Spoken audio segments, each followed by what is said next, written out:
didn't see the clock moving, so I was like, all right, Facts. save a little bit. That shit was counting backward.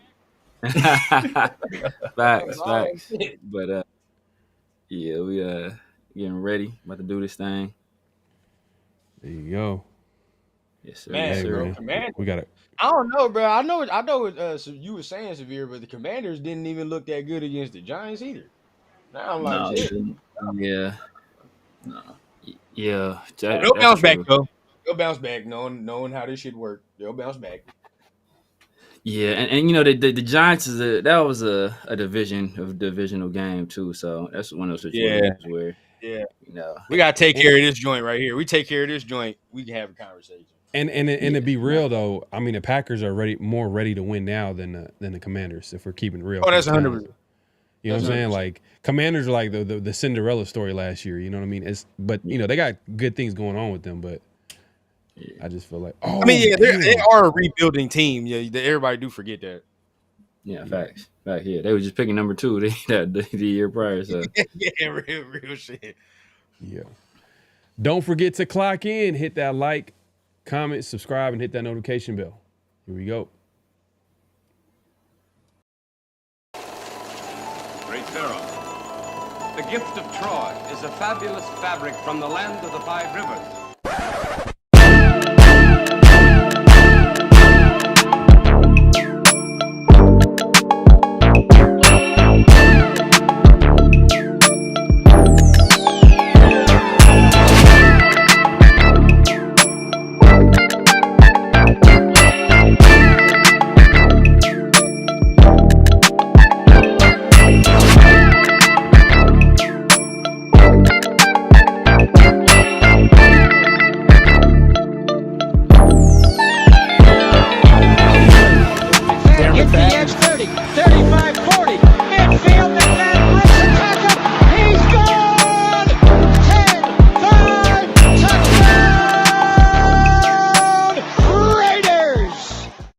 Years ago, when we came to Los Angeles, I really believed that the greatness of the Raiders would be in its future.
We are back for another edition of Around the Shield, and we got a full house. We obviously got Mint Beats in the building. Let me move this right out the way, man. My bad. I'm doing you skinless right here. Okay, let me fix it. All right, we good. All right, we good. We got Mint Beats in the building. He's back again. And I literally just remembered we got pick'em games today. So we gotta definitely get into that. So we're gonna get into that later on. And then we got the one and only Raider Rundown in the building. My God, man. We got a full house, man. Appreciate it. You already know the deal, man. Appreciate y'all. It's always fun. I don't know. I don't remember if it was last week or the week before, but I know I was on here before the game. So if it was last week, we had to do it again. You feel what I'm saying? For the good luck. We definitely had to do it for this week. I think it was the week before that. It was the week before. So, okay. Yeah, the week before. Yep. Either way, man, good luck regardless. Right. When we all exactly. Yes, sir. Yeah, we're gonna have a great show lined up. We got some conversations that we got to get into. Obviously, everybody's talking about the rivalry between Pete Carroll and Jim Harbaugh. We'll get into that. We also have a special guest, David from Locked On Chargers. One half of the co-host of that podcast was able to come through and talk about Chargers football. I know we got the enemy in the building, but we had to do it. We gotta, we gotta understand what's going on over there. So we had to talk to him a little bit, and we're gonna put on that interview in just a second. And then we're the biggest topic I feel like that we're gonna talk about today. Every time we have Rundown, it's always the biggest topic because you running back. It's in his blood. You know what I mean? So we got to get into that Ashton Denty talk. I don't, it's a lot. The conversation is definitely going to be good today. Mint Beats is also going to chime in. We got pick'em games. We're going to get into all that, man. So definitely tune in for that, man. Everybody pulling up. We appreciate it. Bolt down. Let's start off, man. Bolt down. Mario Jr. in the building. Appreciate you coming through. He just says bolt down. Just keeping it simple. Okay. All right. That's real. Man, that's what it is, man. He got his Raider flag out here. Okay. Hey, we know where he stands. Yeah. Definitely clock in, hit that like button, hit that subscribe button, hit that notification bell. Just like my guy Mark is letting the people know. Clock in, subscribe, hit the bell for future shows. So, this is a special edition show. Obviously it's going to be going live on both our channels, me and Severe, but as well as the Raider Rundown. So everybody over there, man, definitely head over there and subscribe, hit the notification bell. All that good stuff. Rundown fam, man. Make sure you guys showing that love, as we always say, man. It's a appreciation to Severe and Pharaoh. It's not a normal thing, but they letting us do it, So rock out, show that love, of course. Salute, man. Sam in the building, man. Appreciate you coming through. Oh, we got the one and only. We got Myra in the building. Myra in the building. She in the building. See you this weekend, Severe. Henny will be ready. Okay. Monday Night Football in the building. Yeah, Monday man. Night Football. It's gonna be nice. 805 Chris about to be out there, man. If anybody Raider fan out there with Myra, with Turf, with I think for some other people, a whole bunch of other people, man, we're all gonna be out there. So it's gonna go up. Yeah, that's Raider gonna up. be nice. That's gonna Raider be nice, up. That's gonna be nice, man. It's gonna be nice. For home opener, Monday Night Football. That's gonna be nice. I mean, I guess you could say it was a home opener last year in LA. Guess we can call it that. Yeah, basically. Hot as hell, though. Hot as hell. That was terrible. That was terrible. Hot is, man, that's an understatement. I mean, Severe seen me. I was sweating bullets. It was crazy. Carroll was ready. The SoCal, he a little different than the man. 100%, bro. 100%. What the hell? My man had the velour hat on too, bro. So there wasn't no heat escaping that mud. Wow, bro. All that heat was just baking inside of his head, bro. So he was Hey, good thing though, if we decide to do the LA thing this year, if we a later game. It's later on in the year for LA. So it's probably, what is it, like November or something? Oh, it's gonna be nice. Yeah. It'd be nice at that point. Man, facts. That Inglewood heat was nasty. It was nasty work, man. I could barely talk to anybody, man. I could barely have a normal conversation because sweat was just coming down my face like I was a crackhead. I was like, God, this is embarrassing. I'm just sweating way too much, man. It doesn't look right, but it is what it is, man. LV Raider in the building, man. Appreciate you coming through. What's going on, bro? Sun Goddess. This time we'll get the W. Yes, we will. We will get that W this Monday night, man. That's the goal. My guy DJ in the building. That game time over here in the South is about to be crazy. It's gonna be crazy. DJ over here watching around the Shield, so he apparently getting prepared for Monday night. Because I know your ass on the East Coast. It is Thursday, sir. Exactly. It is late tonight for you. I know what time it is. Yeah, man. Nah, we appreciate DJ coming through. Everybody joining us, man. Always, we got people from all over just pulling up and supporting the show.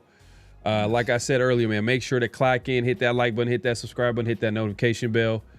We're going live on all 3 of the channels, so definitely subscribe to all 3 if you guys are just joining. This is the first time joining us, so everybody just make sure to hit the like button, hit the subscribe button, hit that notification. I gotta remind y'all because I'm trying to hypnotize y'all to do my bidding. That's what I'm playing. I'm just kidding now. Nah, but I gotta remind y'all because sometimes y'all forget, and it's just what I gotta do, man. I have to do it. But Raider Allegiance in the balloon. My man. The Loon got a I think got a pool party going up on Sunday, I believe. Drop the details in the chat, Loon. Let everybody know what's up. Anybody that's gonna be in the Vegas area, make sure that come through support. Hell yeah, man. That's gonna be nice, man. Vegas is gonna be cracking this weekend, man. It's gonna be a fun time. Obviously, I'm not gonna be there, but hey, look. Y'all let me know how it goes. I'm gonna be at home watching the game. Carroll, don't trip, bro. You ain't the only one. I'm right with you, man. I'm right with you.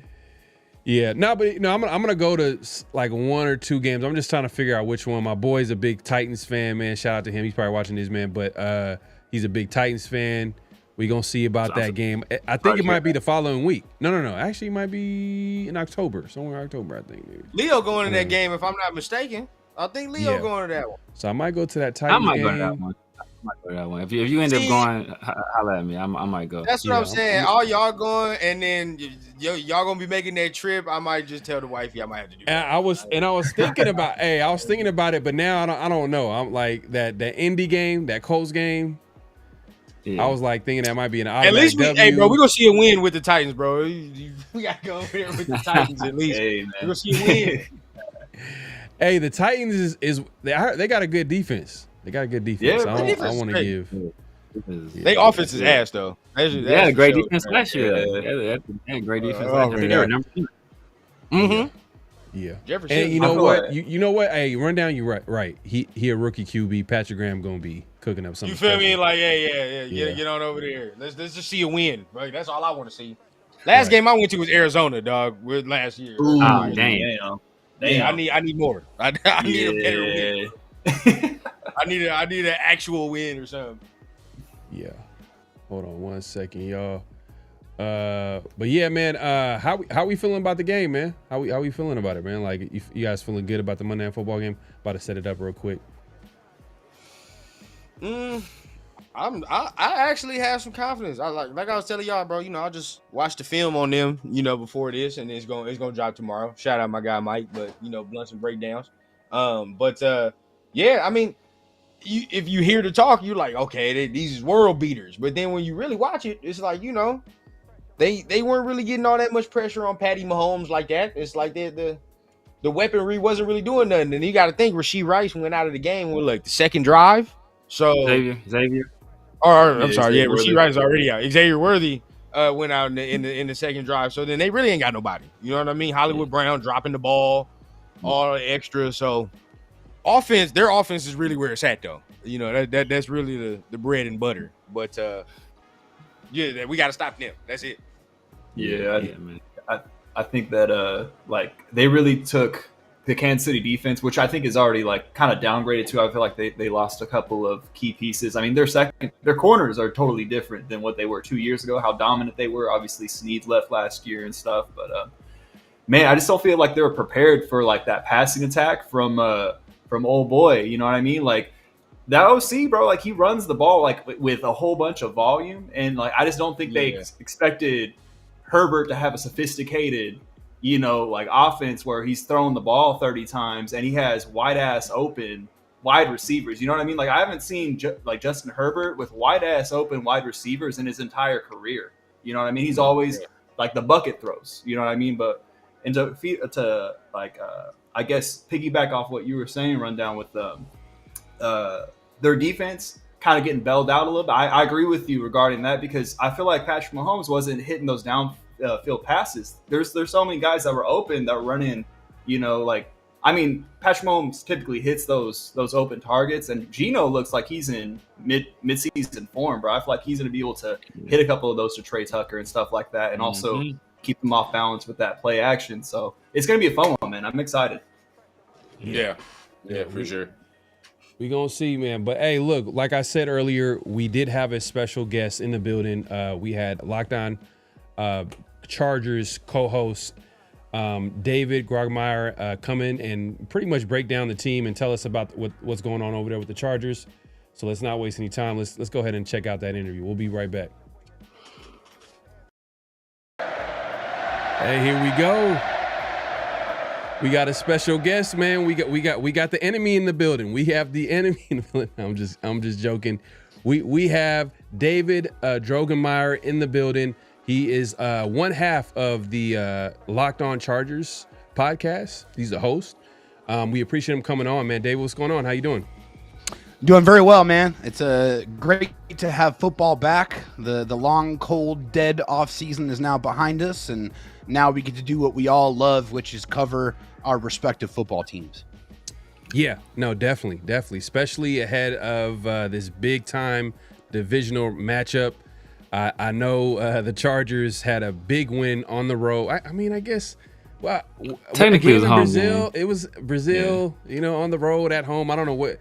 It's kind of a weird thing that the NFL likes to do with some of these teams, and when they go overseas and play these NFL games.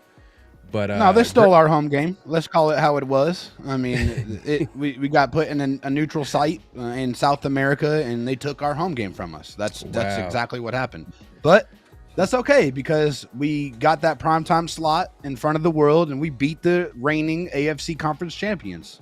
There you go. Straight like that. There you go. Definitely a big time win. Obviously, Herbert. This is probably, people are saying this might be the best version of Justin Herbert this year, with obviously Jim Harbaugh leading the way. Like, let's start there. Jim Harbaugh, he was named a head coach a couple years ago, and there's been a lot of excitement with him, especially him coming from Michigan, and me being in the Bay Area. Like, I seen what he was able to do with San Francisco and turn around that team, and Stanford, and he was also he also did his thing with I think he started his career with San Diego State. USD, University of San Diego. Oh, University of San Diego. Okay. Yes, there you go. So he has a track record. How's the feeling about Jim Harbaugh, the head coach in with the Chargers? Finally, that's the feeling from Charger fans, is finally we have an adult running the organization. We've had 3 straight first-time head coaches before Jim Harbaugh got in the building, and I honestly want to say thank you. Thank you to the Raiders, because it's all stemming from the one game that got Tom Telesco and got Brandon Staley fired, and that lit that fire under the organization and under the ownership that said, okay, now I have to put my money where my mouth is, and I have to go get an established winner. I have to go get a real, legitimate culture changer. And that's exactly who Jim Harbaugh is. He has won at every single spot that he has been at, from USD to Stanford to the NFL with the 49ers, and obviously at Michigan winning a national championship, and now back in the league. First year, flips a team that went 5-12 to 11-6 in one single season. The first year with Jim Harbaugh was all about beating the teams you're supposed to beat. And then in year 2, now it's time to beat the teams that not other people think that you can beat, but you are capable of beating. Because the Chargers, we all know it. They've lost so many one-score games, so many games that they should have never lost. They always found a way to lose instead of finding a way to win. And so Jim Harbaugh had to teach the Chargers how to win football games. Now they know how to do it, and they were able to get the personnel that Jim Harbaugh needs to be able to play the type of football he wants to play. Everybody is ecstatic. Charger fans love it.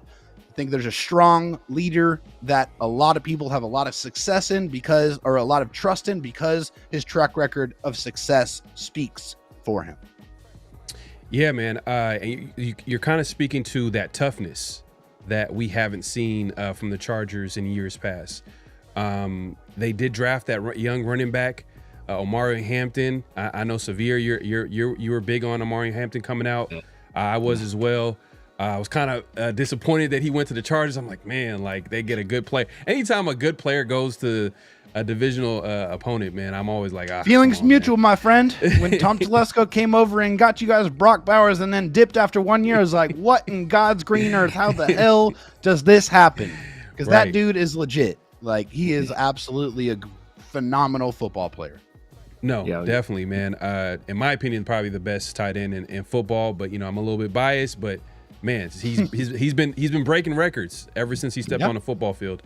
But that being said, we were kind of surprised watching that first game against the Chiefs, and you guys really didn't cater to the run game. It was more of a pass heavy. I was kind of surprised by that attack. Is that something that is going to be a common theme this season for the Chargers, or are they going to switch it up depending on the game plan? It's definitely going to be a case-by-case basis, right? The Chargers they built the football team to be able to beat the opponent how they need to be beaten. If they need to run the ball and run it 35 times and run it down their throat and control the clock and dominate the line of scrimmage, then they're going to do that. If they see opportunities where they have some, weaknesses in the secondary or in the cornerback room, then they're going to spread it out and they're going to exploit that. And they have receivers that are capable of getting open. Ladd McConkey, one of the best in the league at getting open, finding the soft spots in the zone. Keenan Allen comes back, is an absolute demon on third down. Even now at 33 years old, that chemistry is clearly still there. They are super effective, and it's really pick your poison. And that's what opens things up now for Quentin Johnston to be able to take the work that he's put in, because he's gotten better. A lot of haters out there for Quentin Johnston. I understand it, because he's a first-round pick, and it comes with a lot of expectations. But he scored 8 touchdowns last year. Like, let's not act like the dude was a scrub. Like, he had some drop issues, that's for sure. Some things to clean up. But I think in this game, it showed that if the Chargers need to spread things out and they see that opportunity to do that, then you have to cover Keenan, you have to cover Ladd, and then that's going to leave other people with more beneficial, advantageous one-on-one matchups, and they have to win. They have to beat their opponent to be able to take advantage of that. Quentin Johnston did that at a high level, scoring 2 touchdowns in that game. So I think the Chargers took that element of surprise in that game against the Chiefs. They, I think them and everybody else said, oh, it's Jim Harbaugh. They're going to run the ball. They're going to try to beat their heads up against the wall. No, Justin Herbert's healthy now. He has the mobility, and he's always had the arm, right? He can throw it anywhere on the football field, and he's deadly accurate. So I think you have that, threat of the run, which makes that play action game so effective. And I don't think it's going to be an every game thing, but they are going to meet the opponent where they need to meet them. Yeah, man, it's going to be interesting too, going against the Raiders. Obviously, this Monday Night Football, the Raiders did a good job that first game against the Patriots, kind of balling up that run game and kind of making the Patriots a little bit one-dimensional. Because they have a rookie in a Travion Henderson, which I was surprised they really didn't use as much. But I was maybe surprised as well. Yeah, they didn't really use as much, but you probably can credit the Raiders kind of stopping the run early, and the rest is history. Now going into this game against the Raiders, it sounds like this might be a pass heavy attack. They might bring the run game, but I feel like one of the biggest concerns, Severe, you could speak to this as well, is that like the secondary for the Raiders it's a little bit unproven. It's a little young. They got young guys starting. Surprisingly, we thought Darian Porter, the rookie, was going to start, but then we had Kelly kind of start on the outside. So I'm thinking maybe you guys might similar game plan. You guys are going to test out the secondary. Now let's talk about like the Chargers defense real quick. Yeah. What should we expect from that defense? The Chargers defense is legit, man. Like, I think last year, the thing that, they were the number 1 scoring defense in the NFL. And I think a little bit of that was a little inflated, though, because, they went up against a lot of bad teams with a lot of bad quarterbacks. And so it was like, okay, how legit are they? Because when they went up against good offenses, they really got shredded, to be honest with you. So the barometer for how good they were was how were they going to handle the Chiefs, right? Because no matter if they have their top weapons or not, Rashee Rice, obviously Xavier Worthy went out early in that football game. You still got Patrick Mahomes, and you still got Travis Kelce out there, guys that have multiple championship rings, right? So And to their credit, they almost were able to come back and win that football game, but they didn't. And so, yeah, I guess going into this football game against the Raiders, yeah, I think you look at it, we all saw, no disrespect to Drake May, but he ain't no Justin Herbert, okay? Drake May was missing some throws out there. He was, getting heated up, right? Max got 7 pressures in that football game, and, they got a couple sacks.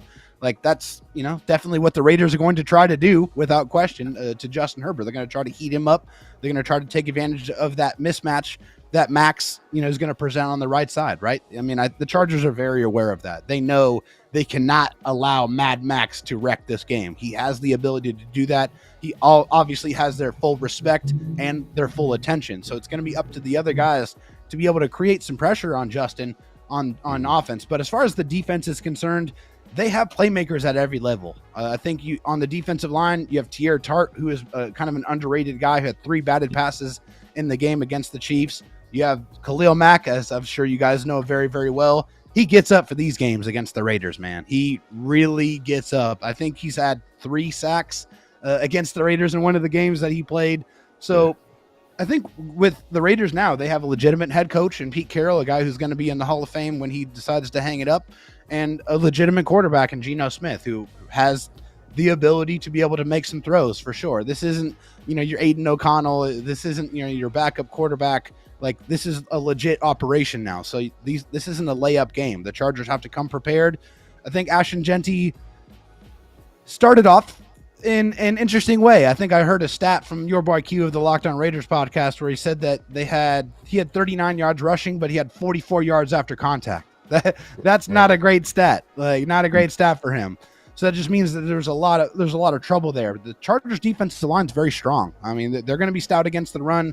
I think it's going to be up to Geno to be able to make some throws. And with the, I guess not knowing whether Brock Bowers is going to be out there or not is definitely going to affect the quality of the pass catchers that they're going to have to be able to attack this Chargers defense. I think if you're looking for vulnerabilities, it's probably the uncertainty in the secondary. I think just from the cornerback room, they're just finding a rotation there. I think Tardeep Still is a fantastic player on the outside. Dante Jackson's a ball hawk, had 5 interceptions last year with the Steelers. They have some quality players, but if you're gonna look for that vulnerability, that's probably where I would look at it. But beware of Derwin James on the blitz. He's playing a lot more in the slot, a lot more closer to the line of scrimmage. And as you guys know, I'm sure, Derwin James is a ferocious blitzer. So he's going to try to get in on there on Geno, and Geno is not the most mobile quarterback in the world. So the protection on your side is going to be a big key. If they can give him some time, then they'll have a chance. If he gets heated up, if he gets put on the ground 3 or 4 times, it's going to be a long day for the Raiders. No, definitely. So what do you guys linebackers? How are you guys doing that linebacker? I know. Yeah, so Denzel Perryman right now is dealing with an injury. He had an ankle injury. He went out, but they have Deion Henley, who to me is one of the best linebackers in the National Football League. He is one of the most well-rounded linebackers in the league. A guy that can blitz, a guy that can cover, a guy that like legitimately cover. Like him and Derwin James shut down tight ends last year. I mean, you look at the stats, it is staggering what they were able to do. 2 of the better coverage players in the league at their respective positions. I think Troy Dye is a solid football player. This guy's going to be probably playing next to Deion Henley while Denzel Perryman is dealing with that injury. He's a quality player. I think that he's probably a little bit more of a run stopper and a little bit more of a liability in coverage, but Deion is not the guy you want to go at. I think Deion Henley is a very well-rounded player and a guy who I think if he stays healthy could be in the running for an all-pro season. So assuming Brock ends up being healthy, would you guys deploy during James, or would this be a Deion Henley team? Oh, it's definitely going to be a combination of the both. Yeah, it's going to be Derwin James with his size and his speed and his coverage ability, and Deion Henley as well. And they might bracket him as well. Obviously, I mean he's earned that respect with his play last year, breaking all sorts of rookie tight end records. The dude's legit. And yeah, I know he didn't practice today, but that's not going to stop the Chargers from preparing to play against him. And if they don't, then great. But you definitely can't count on that because we play on Monday. There's still several days before we have to suit things up. You can get treatment, you can get a shot, you can get back out there and play. He knows this is a big game. This is a division game, guys. We know that.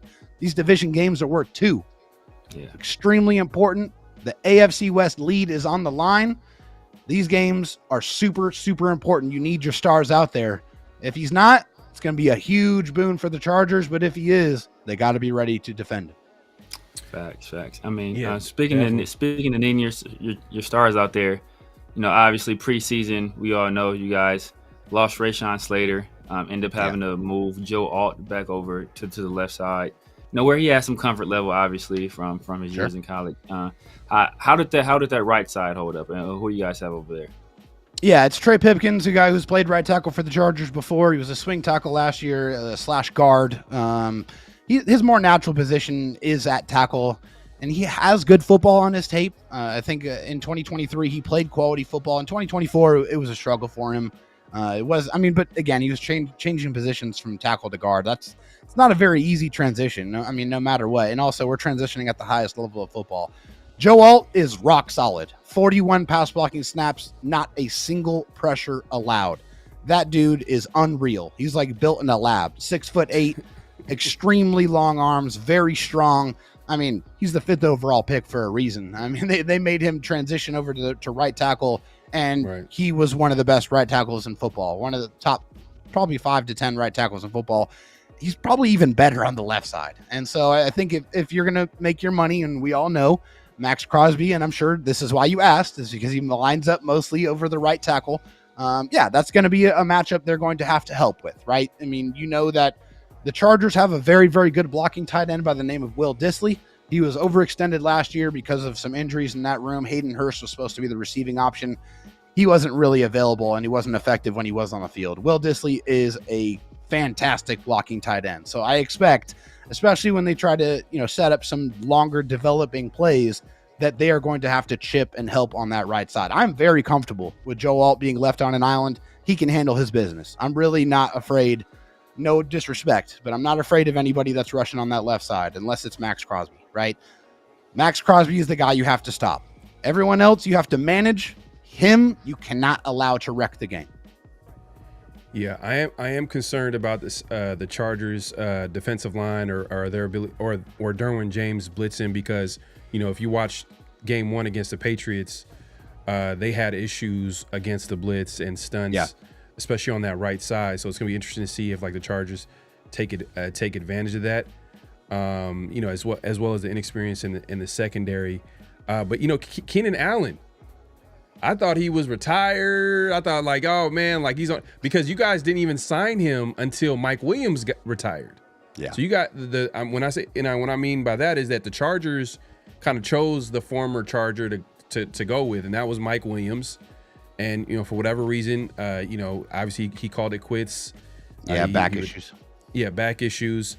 And that opened the door for a former Charger comeback, Keenan Allen, who was with the Bears last season. How's he looking? Does he look like he's when I'm looking at the stat line here, he's 7 catches, almost 70 yards. It almost seems like him and Herbert kind of picked up where they left off.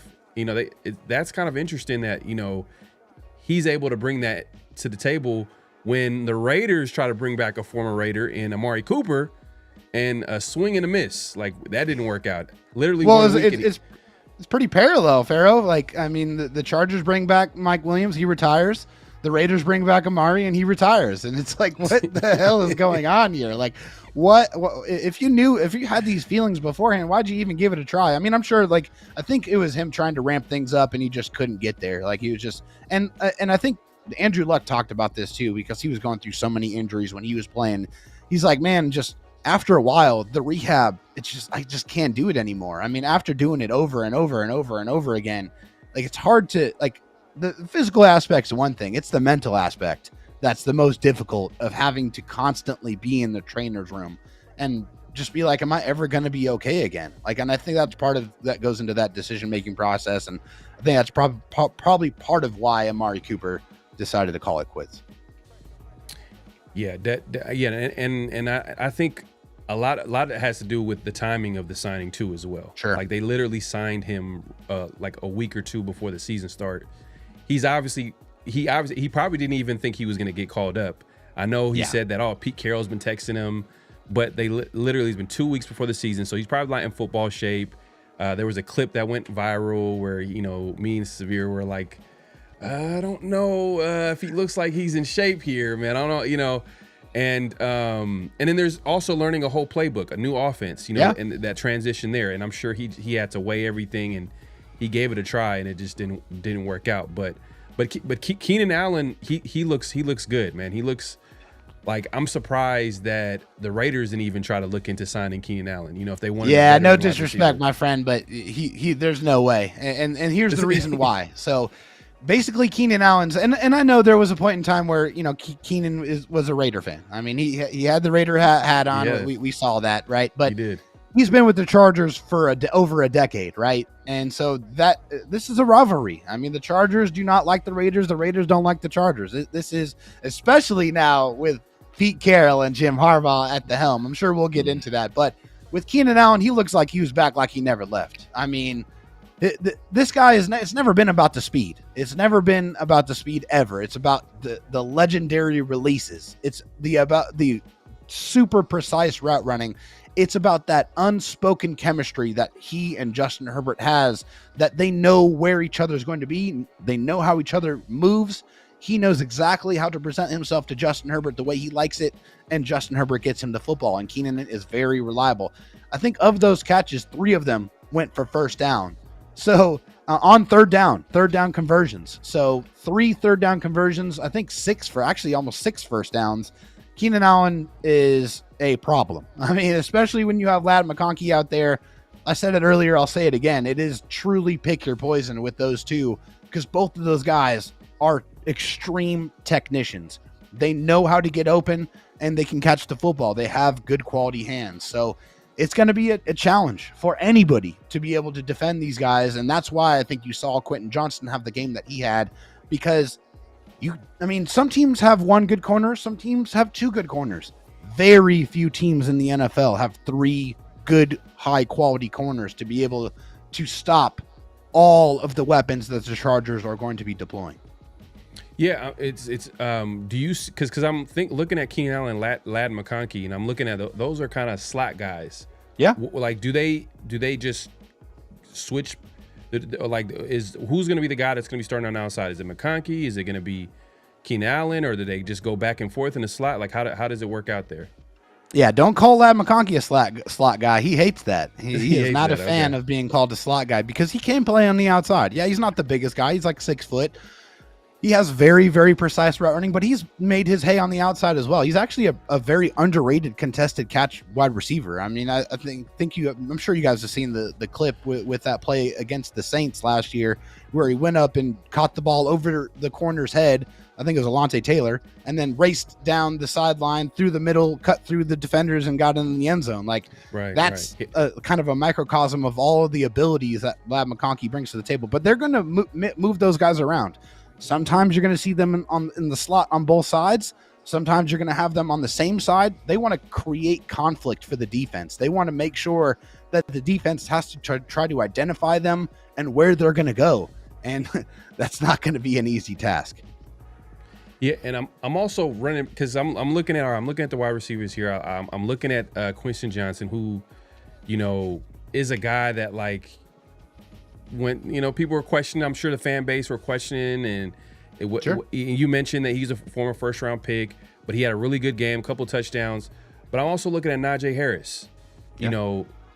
What's going on with him? Because I know he had that incident over the offseason, and he was supposed to be the projected starter, but Omarion Hampton is kind of taking the lead. So what's going on there? Like, does Najee Harris have a role on this team, or is he, when he gets 100% healthy, is he going to be the guy that's going to get most of the carries? What's going on?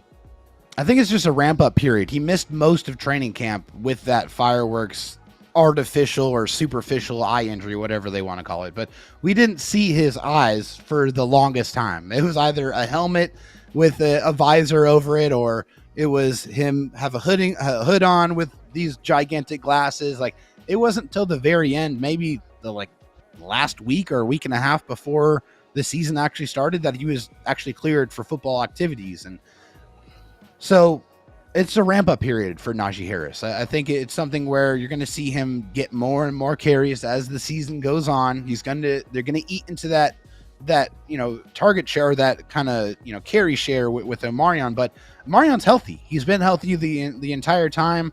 He's the guy that's been on the field, been with the team, repping it out. So I think there's just a trust level there that he has an understanding of the defense. So he's going to be the guy until Najee Harris is ready to go. I mean, he only got 1 carry for 5 yards in the game against the Chiefs. I'm sure that will ramp up against the Raiders. He'll get a couple more touches for sure. He's a veteran. He's a guy who's never missed an NFL game his entire career. He's just a very, very reliable player.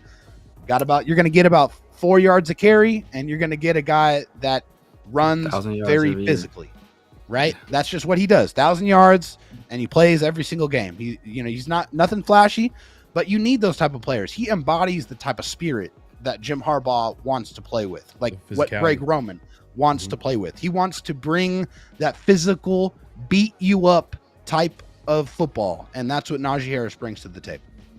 And it's kind of sticking with the run game. Obviously, both the Raiders and the Chargers, they drafted running backs in the first round. Both of those running backs struggled. Well, according to Raider fans, our running back didn't struggle. He was just helpless because of everything else around him. Whether it's the rain, somebody put a spell on him, his shoes wasn't tied. It's everything but him. But yeah, I was just wondering, just from a Chargers fan's perspective, like Marion Hampton didn't have the greatest game. Was it just circumstances of you guys weren't trying to run the ball? You guys saw some vulnerabilities in the passing game, or was he just not effective when he got his opportunities? I mean, he got a couple of solid runs. He had a couple times where he hit the hole and was able to pick up 7 or 8 yards.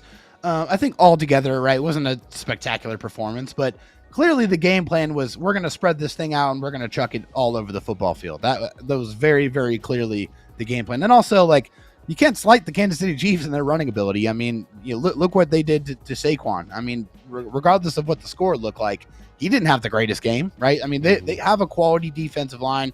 Steve Spagnuolo is one of the best defensive coordinators in football, so he knows how to scheme it up to stop the run. I mean, I think that's not really an indication on the quality of player that he is. I think that you saw some things that you liked, saw some things that you needs to clean up, right? You made a rookie mistake where he went out of bounds when he shouldn't have, and he should have, stayed in bounds and kept the clock churning. Yeah. You guys know, right? You can't give Patrick Mahomes the ball back with any time whatsoever. This dude has scored with 13 seconds left, literally.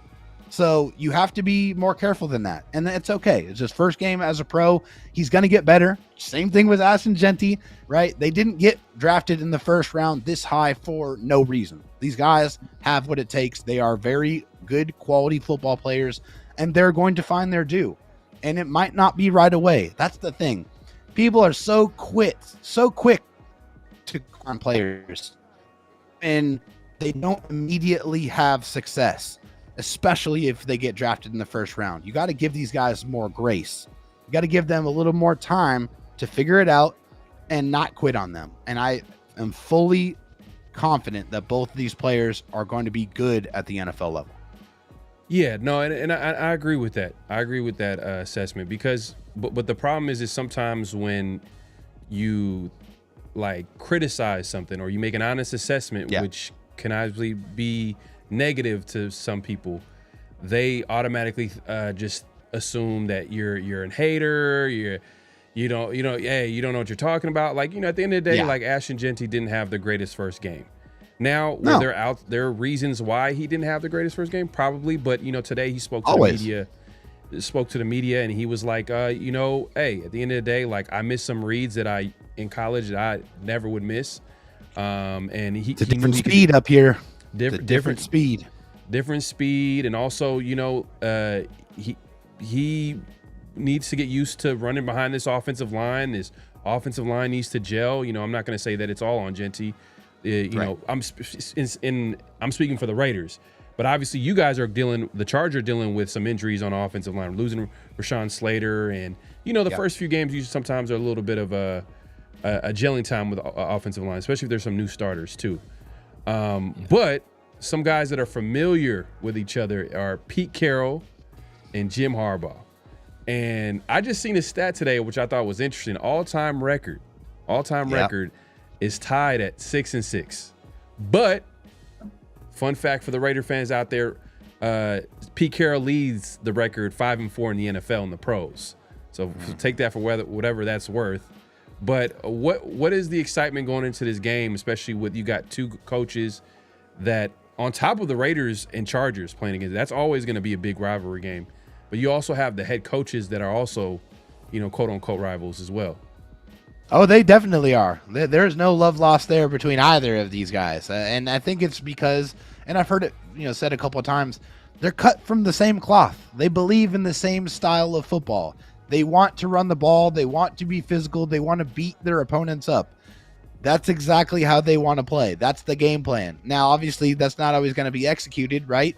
But that's what they want to do. And so these two guys, whenever they lock it up, like that competitive spirit, that competitive fire, it takes over. They want to beat the other team. And they don't want to just beat them. They want to embarrass them. They want to wipe the floor with them. That's the mentality going into this game. And now, you have, two good quarterbacks and you have two future Hall of Fame coaches. I've said it before Jim Harbaugh got here. It just felt like going into a lot of these games, the Chargers had a distinct coaching disadvantage because they didn't have a good enough head coach that was leading that team into battle. Now I don't feel that way. And unfortunately, I don't feel that way with the Raiders either because they have a competent head coach now. So this is going to be a great football game on Monday Night Football. And that's definitely going to be one of those storylines. What is that handshake going to look like after the game, regardless of who wins? Well, Jim Harbaugh is going to be telling Pete happy birthday because it's going to be the game is on his birthday this Monday Night Football. So there's an extra motivation there with Pete to get this to see this through. But we'll see. Big 99, man. The big 99 for Pete, man. Congratulations.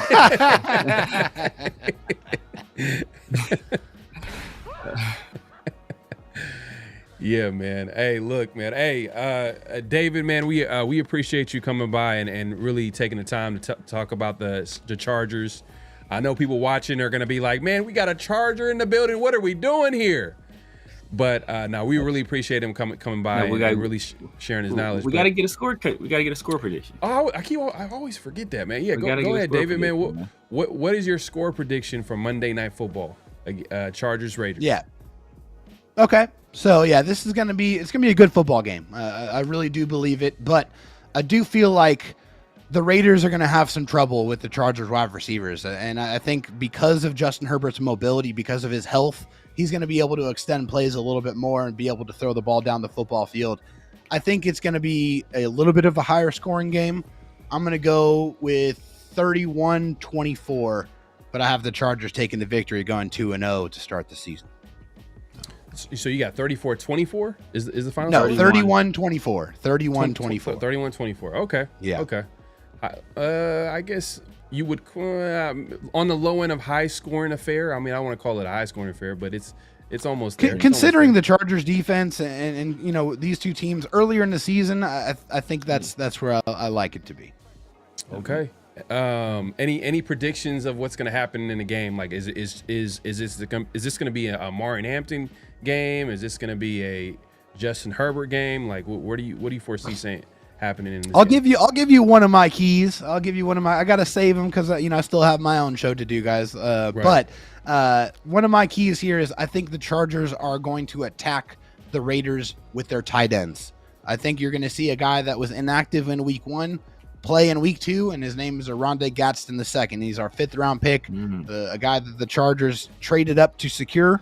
He is a legit pass catching tight end, and the New England Patriots had over 70 yards receiving from their tight ends. Hunter Henry had a great game in that one.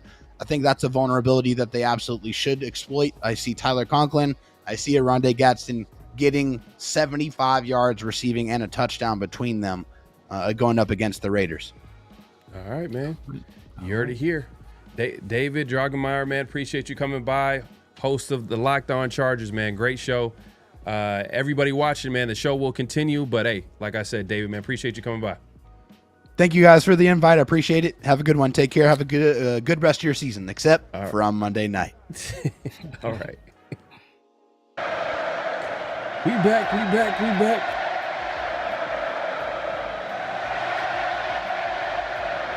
We kind of back. We almost there. We gonna get a rundown in a second. He'll be right back. But hey, great interview. Appreciate. Here we go. We got rundown in the back in the building. But great interview with David, man. Appreciate him coming by and talking about the Chargers. But he did get one thing wrong, man. The Raiders are definitely gonna win that game, man. I feel like it's gonna be a big surprise. I want to guarantee it, but I feel like it might be a surprise, man. I think the Chargers, they're coming off like an emotional victory, against the Chiefs. We'll see. But I feel like it's gonna be a better game than what people think. Some people are trying to predict. Maybe I see some people in the chat saying, no, the Raiders are gonna lose the game and da. But we'll get into that conversation a little bit, man. We appreciate everybody pulling up. Make sure to clock in, hit that like button, hit that subscribe button, hit that notification bell. Let me get. I seen a super chat. Yeah, Space Bees, man. Hey, appreciate you supporting the show, my guy, man. Does David Lott live in San Diego or LA? And we didn't get a chance to ask him. That's pre-recorded. That's pre-recorded interview, man. But yeah, we didn't get a chance to ask him. I don't know how I feel, man, because he said, the Chargers wide receiver is gonna have a big game. You talk about Lad McConkey, sure, yeah, bro, sure, right, sure. But I don't know about them other ones. Now look, Keenan Allen for sure. He probably posed a little threat. Savvy vet, route runner. Savvy vet, sure. So he can get you. I will say, you know what I mean. He'll get us a couple times. The wind gonna blow a couple times, but you feel what I'm saying? Look, hey, with Quentin Johnston, I think I said it earlier. Hey, a homeless man gonna give free food every once in a while. You feel what I'm saying? Every once in a while, a homeless man gonna get free food. I mean, sometimes things just happen. He did have a good game though. He had a couple of touchdowns, 5-6 catches for 70 yards. You know what I mean? It's a solid game. Yeah, solid game. Hey, that's when homie at the corner got that burger for the first time. Somebody bought him that free thing. You feel what I'm saying? It's one of those type of deals. All right. Yeah. My pops used to say, even the sun shines on a dog's ass sometimes. You know what I mean? Like that. There you go. You know what it is? It's not even about what the Chargers got. It's just I am still like, all right, this Raiders secondary, I know they held up a little bit against the Patriots, but it is the Patriots.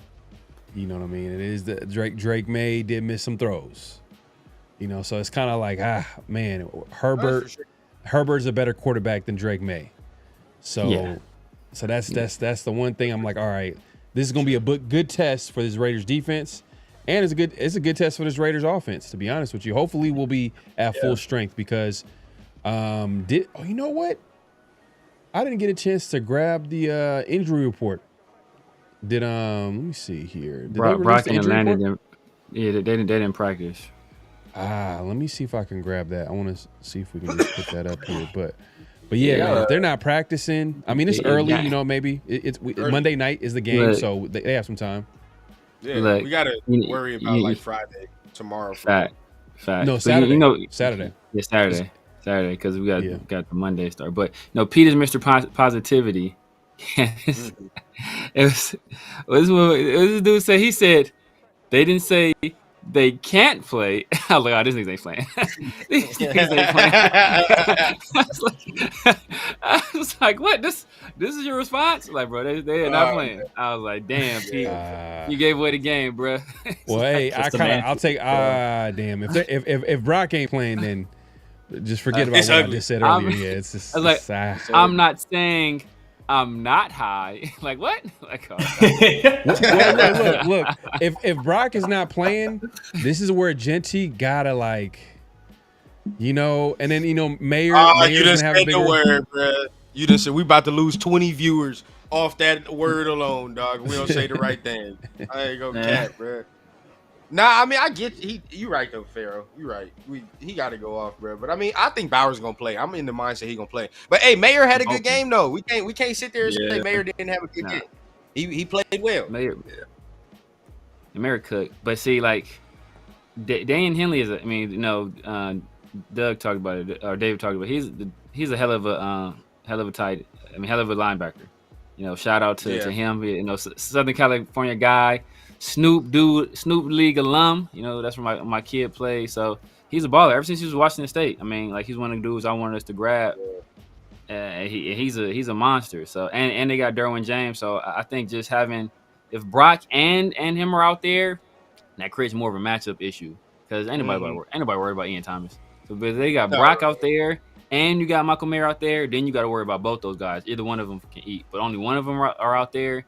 Then that kind of frees Derwin James up to kind of like be a rover and just and like it's gonna be tough. 100%. Yeah, 100%.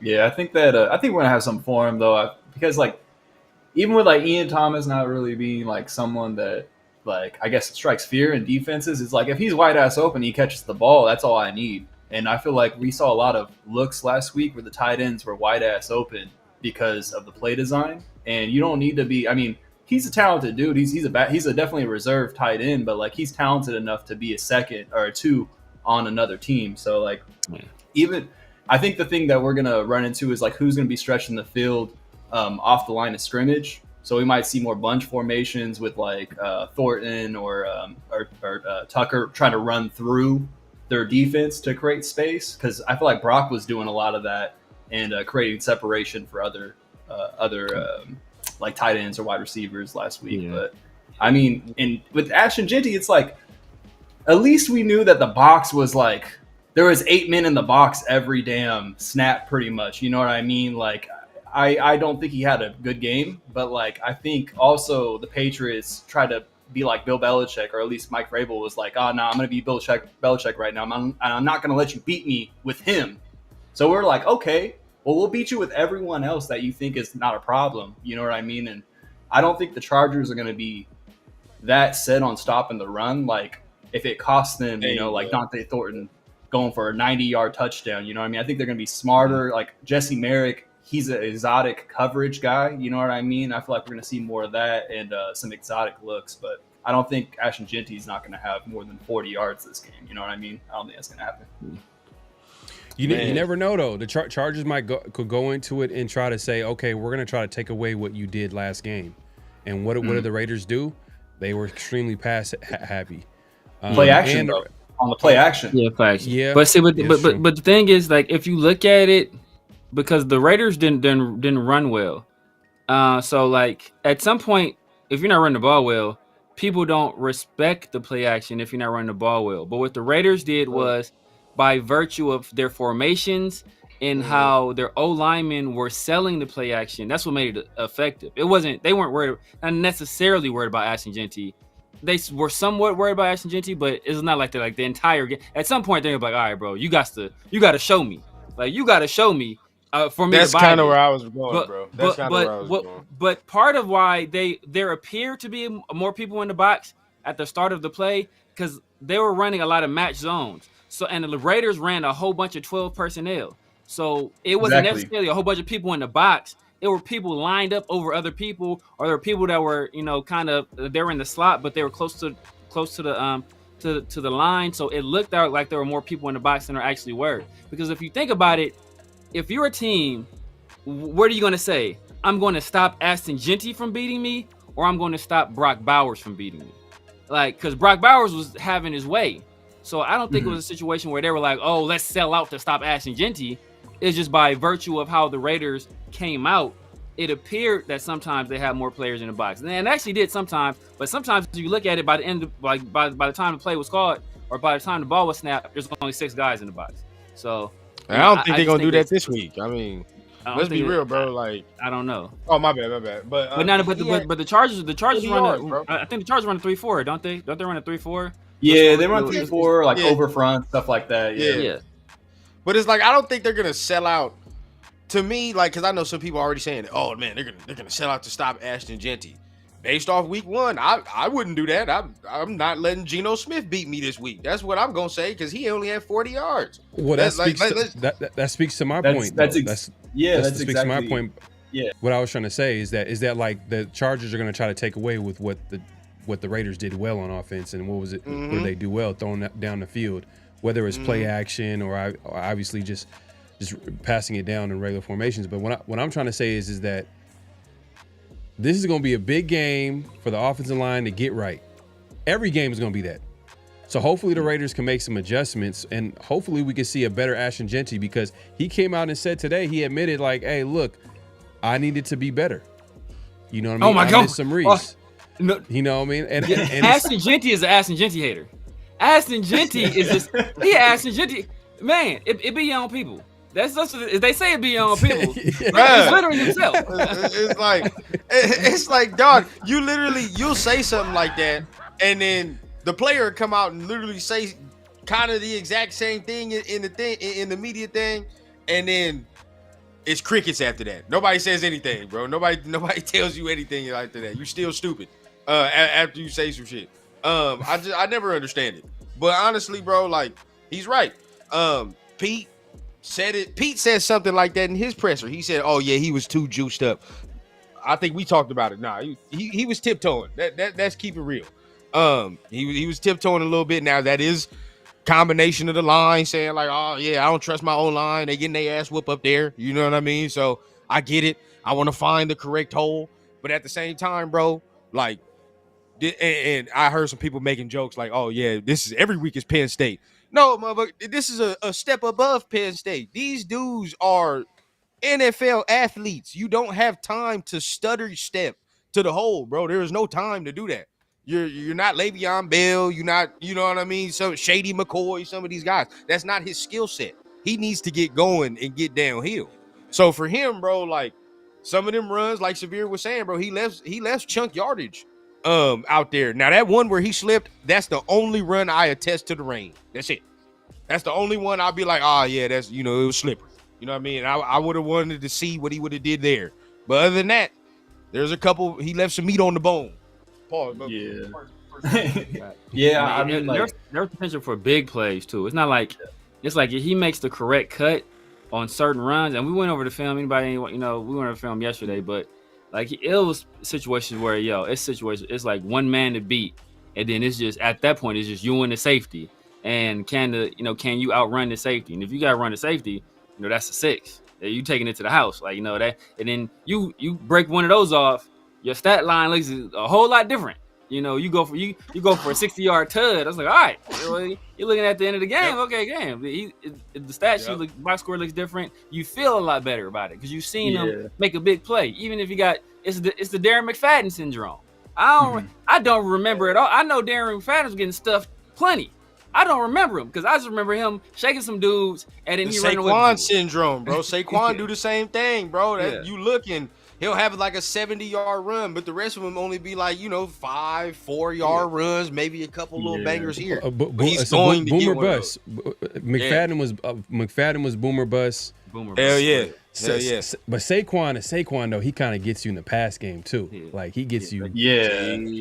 McFadden. I wish they used McFadden more in the pass game. I felt like he had. It was a different era. I feel like. He was kind of stiff though. He was hella stiff. He was kind of stiff. He ran super high. Hey, don't talk about my GOAT like this, man. Nah, bro. I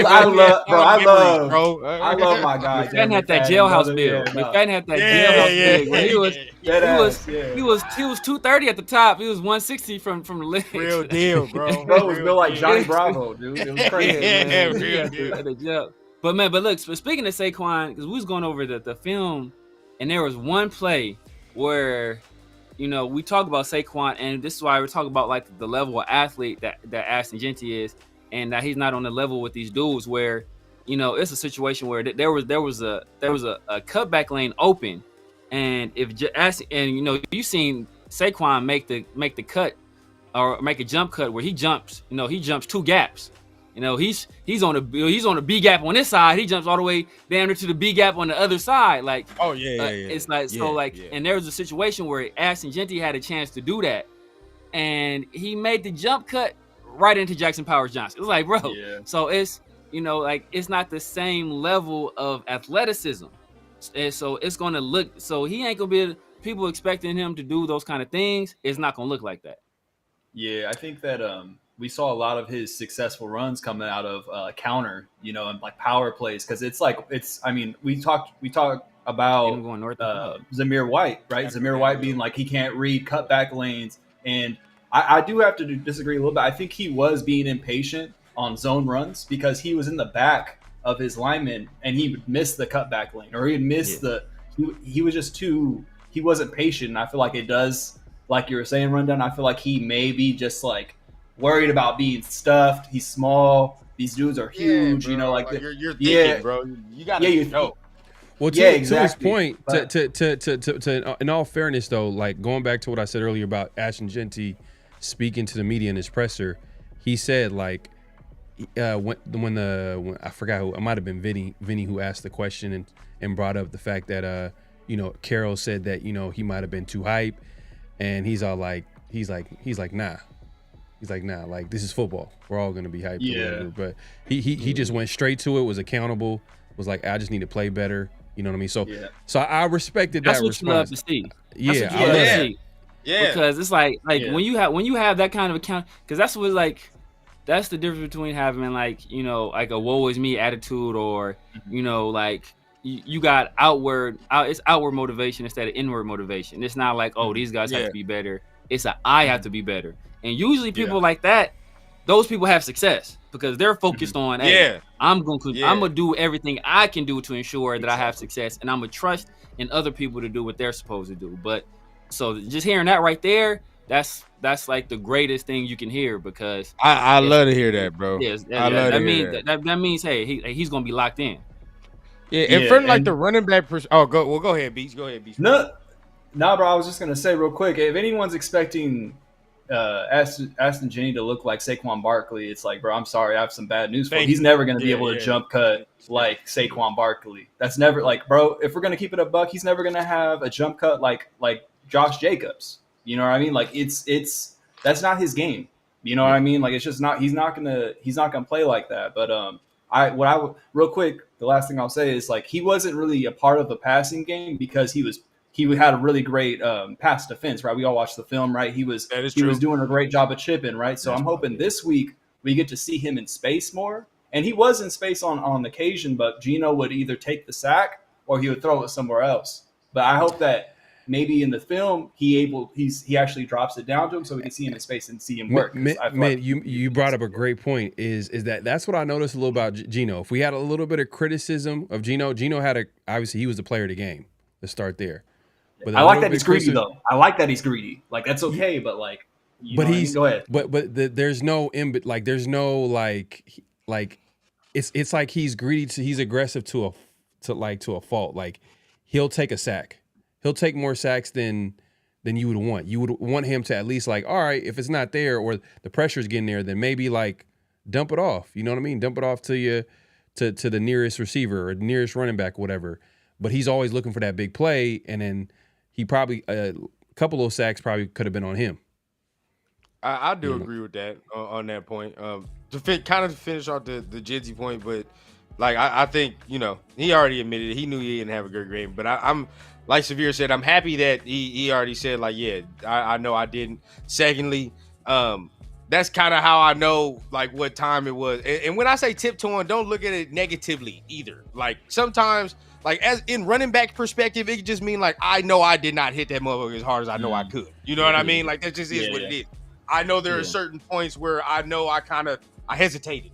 You know what I mean? Exactly. You can feel that. Yeah. You know what I mean? False like, step. Yeah. When you in that zone, bro, and you running, bro, you feel like you ain't wasting no movement. You know what I mean? Like, I'm just flowing. I'm going. So, like, I know that's, I kind of understand what he's talking about. So I'm glad he kind of detested that too. And he was like, you know what? Nah, I know I can play better. I just got to, you know what I mean? I just got to hit it like I know I can. So when he does that, it's going to be straight. But to your point, Pharaoh, like, yeah, he juiced. But in that interception, I wasn't even mad when he threw that interception, bro, because I'm going to be honest, I put that more on Chip. It's nitpicking. I'm just nitpicking. No, I get you. I'm just nitpicking or whatever. I get you. Because like Mint's right. Like I felt like Ashton Jeanty was in there in pass protection a lot.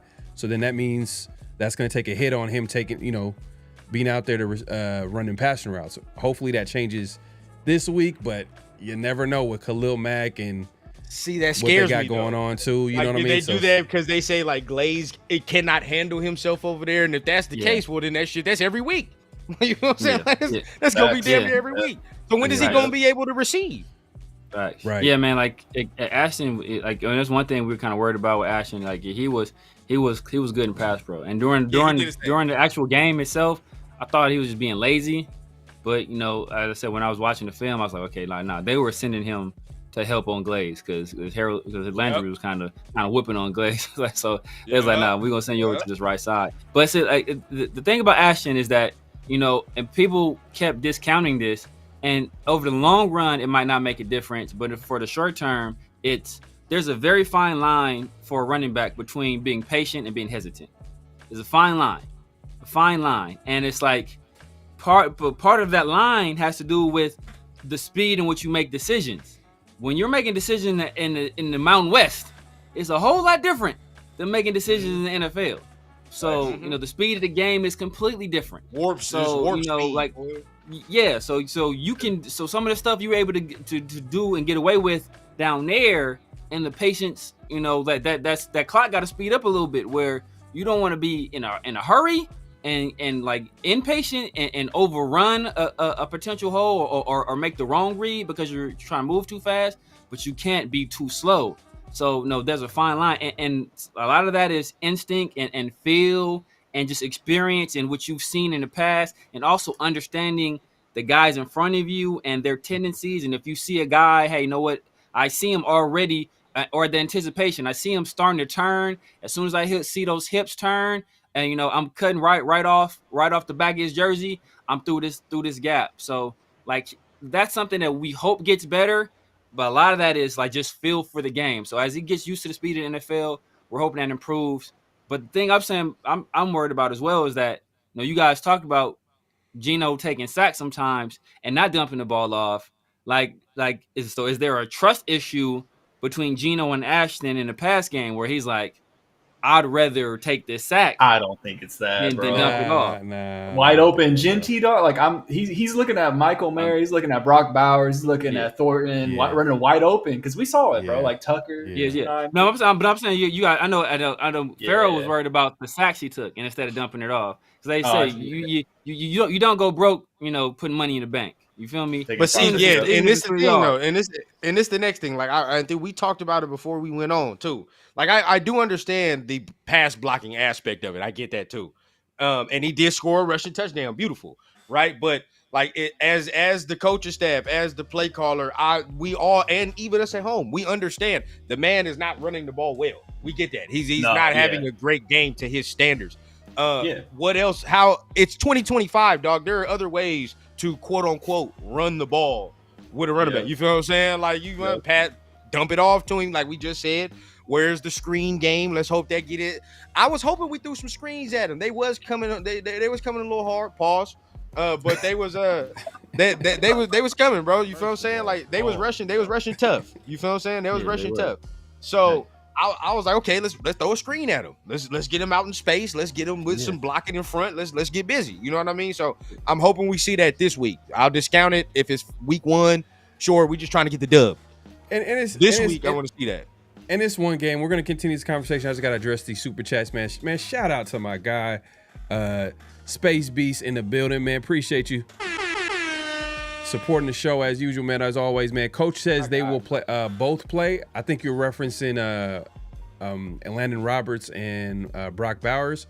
Now, what he said was he said that they both want to play. They both are preparing like they want to play, but he didn't really come out and say that they are going to play. So like if you pay attention to the wording of it, but we'll see, man. It's still kind of early. Monday Night Football, we won't really know. Like that, Rundown was saying that final practice is Saturday, so that's gonna be because it's a Monday Night Football game. Everything gets moved up by one day, so that Saturday practice, that's when we'll like kind of know that like if he's gonna play or not. And then he had another super chat, man. Appreciate you once again. He says, I watch on Apple TV, really appreciate the horizontal. Okay. All right, man. All right, man. Hey, look, we said pause. All right, man. First of all, pause. Man knows what he likes. First of all, pause. His YouTube straight missionary. He's like, Yo.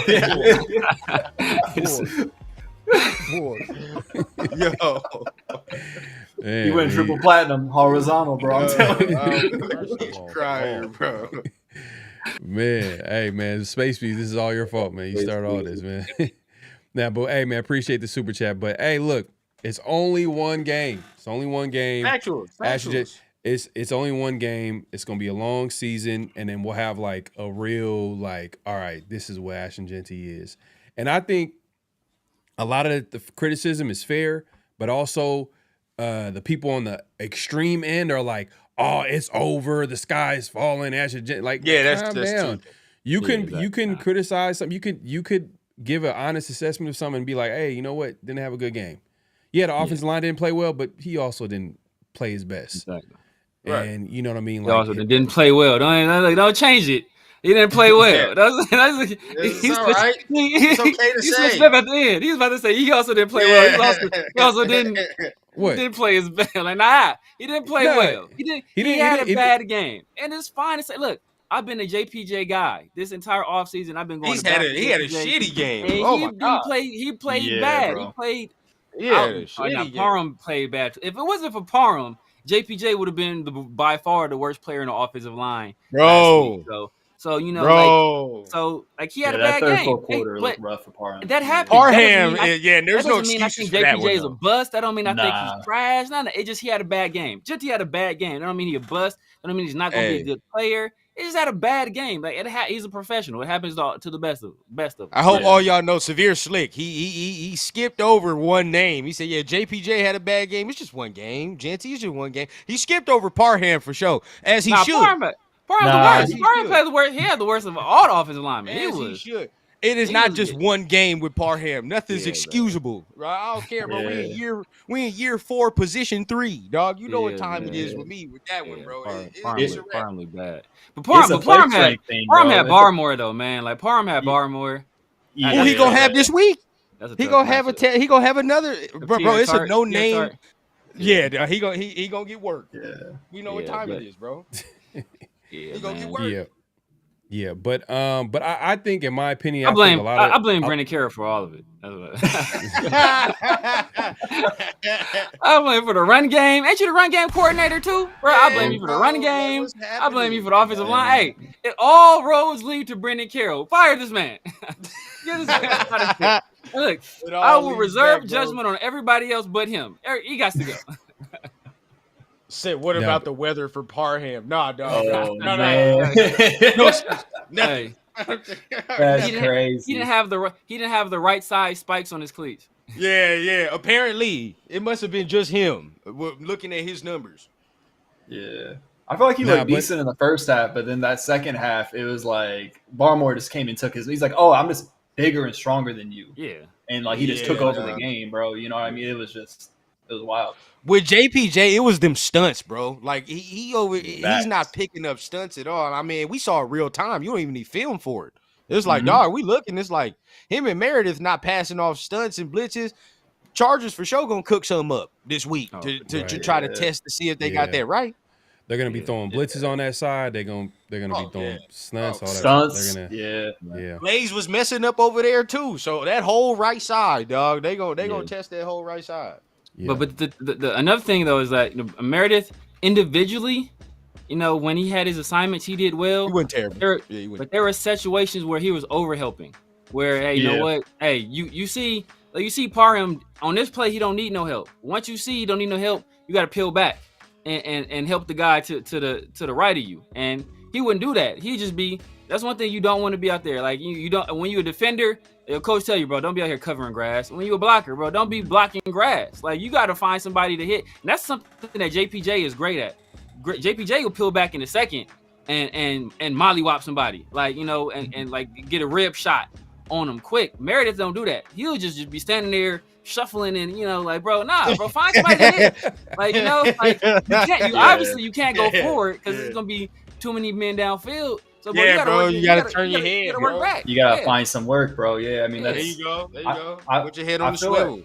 Exactly, but he did have a badass block on Robert Spillane. He when he handed off that block to Parham, and then he got he essentially created that touchdown between him and Genty. Like, that was incredible. Like, and if we're keeping it a buck, bro, like I think there's a reason why old boy's playing right guard, man. Like, I just don't think he's that slide protection that we're talking about, right? Where Meredith goes left and then JPJ stays in like everyone shifting left, bro. And I don't think that's just a Jordan Meredith issue. I think that's old boy, man. Like, and I mean, I hope that like, honestly, with any offensive line, right? The first month they're gonna have to learn how to play together, right? Because they're getting the most snaps they ever got. So I'm not really truly worried about it because I feel like between the 5 of them, I feel like we can make it work. We can have at least a mediocre line. You know what I mean? We just need a mediocre line so Gino can get the ball out of his hand and we can create some space for Ash and Genty. But I truly have a lot of confidence in Chip Kelly, just like being able to scheme us to make us a competitive unit. You know what I mean? But like, I don't know. There's definitely a lot of room to grow for sure. I have confidence that Meredith. I mean, because I don't think Meredith played terrible. Like, so I think he was like okay. I think he played good. Yeah, he was okay. He didn't play terrible. He was okay. So there's room for him to grow. So I'm confident in that. JPJ, right guard. He's never played right guard. You know what I mean? So we feel he can grow. You know what I mean? DJ Glaze, he has to. There is no other choice. I would like to give him that. Yeah. Hammer about to drop. We about to drop this hammer. That is the only. That's what I'm saying, dog. And that's where I get concerned, though, because it's like, that look, setup. Meredith is cool, bro. Like, it's his first time playing center, and even that first game, you like, okay, we can build off this. Cool. You know what I mean? Yeah. JPJ, it was bad, but you understand that. You know what I mean? As we hone in, we'll be straight.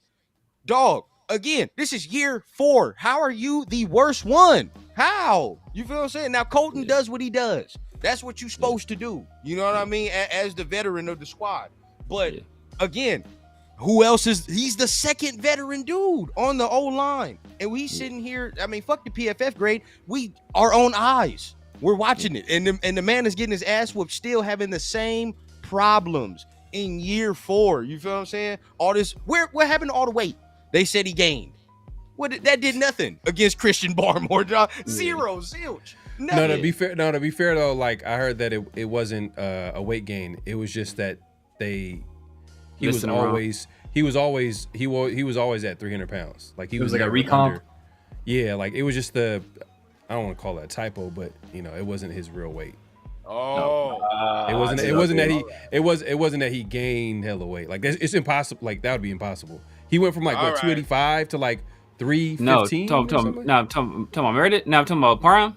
Parham, yeah. He went from like 315 to like 330 or something like that. I want to say, right? Something like that. He was under. They listed him under 300 pounds. 290 something, right? I think out of college he was 290 something, but in the at the combine he was 300. He was barely over. I think you know who spoke about this. I think it was Q Myers. I think Q Myers spoke about this. Yeah, you're right. You're right. Yeah, he was like so him he and gained that 300, but he's originally like his original weight's like really like 290 something. Really, then like we gonna be real. Maybe like coming out maybe coming out the draft, but like he's since gained like weight. You know what I mean? Wait, okay. He didn't gain all that weight all in 1 year. Is what I'm trying to say. Like that's either way, we're sitting in the low 300s. You feel what I'm saying? We sitting in the low 300s. Everybody else is sitting at that 330 damn near. You know what I mean? Like 285 coming out. Yeah, well, say did not see that. That's what they got him listed at 332. That's what I'm saying. He went from like 315 to like 332. They got him listed at 332 right now. Yeah, but when was he listed at 315 though? Like probably last year, I want to say. Yeah. I think he was listed under. I think he was listed under 300, bro, for a minute. Like he was listed under 300.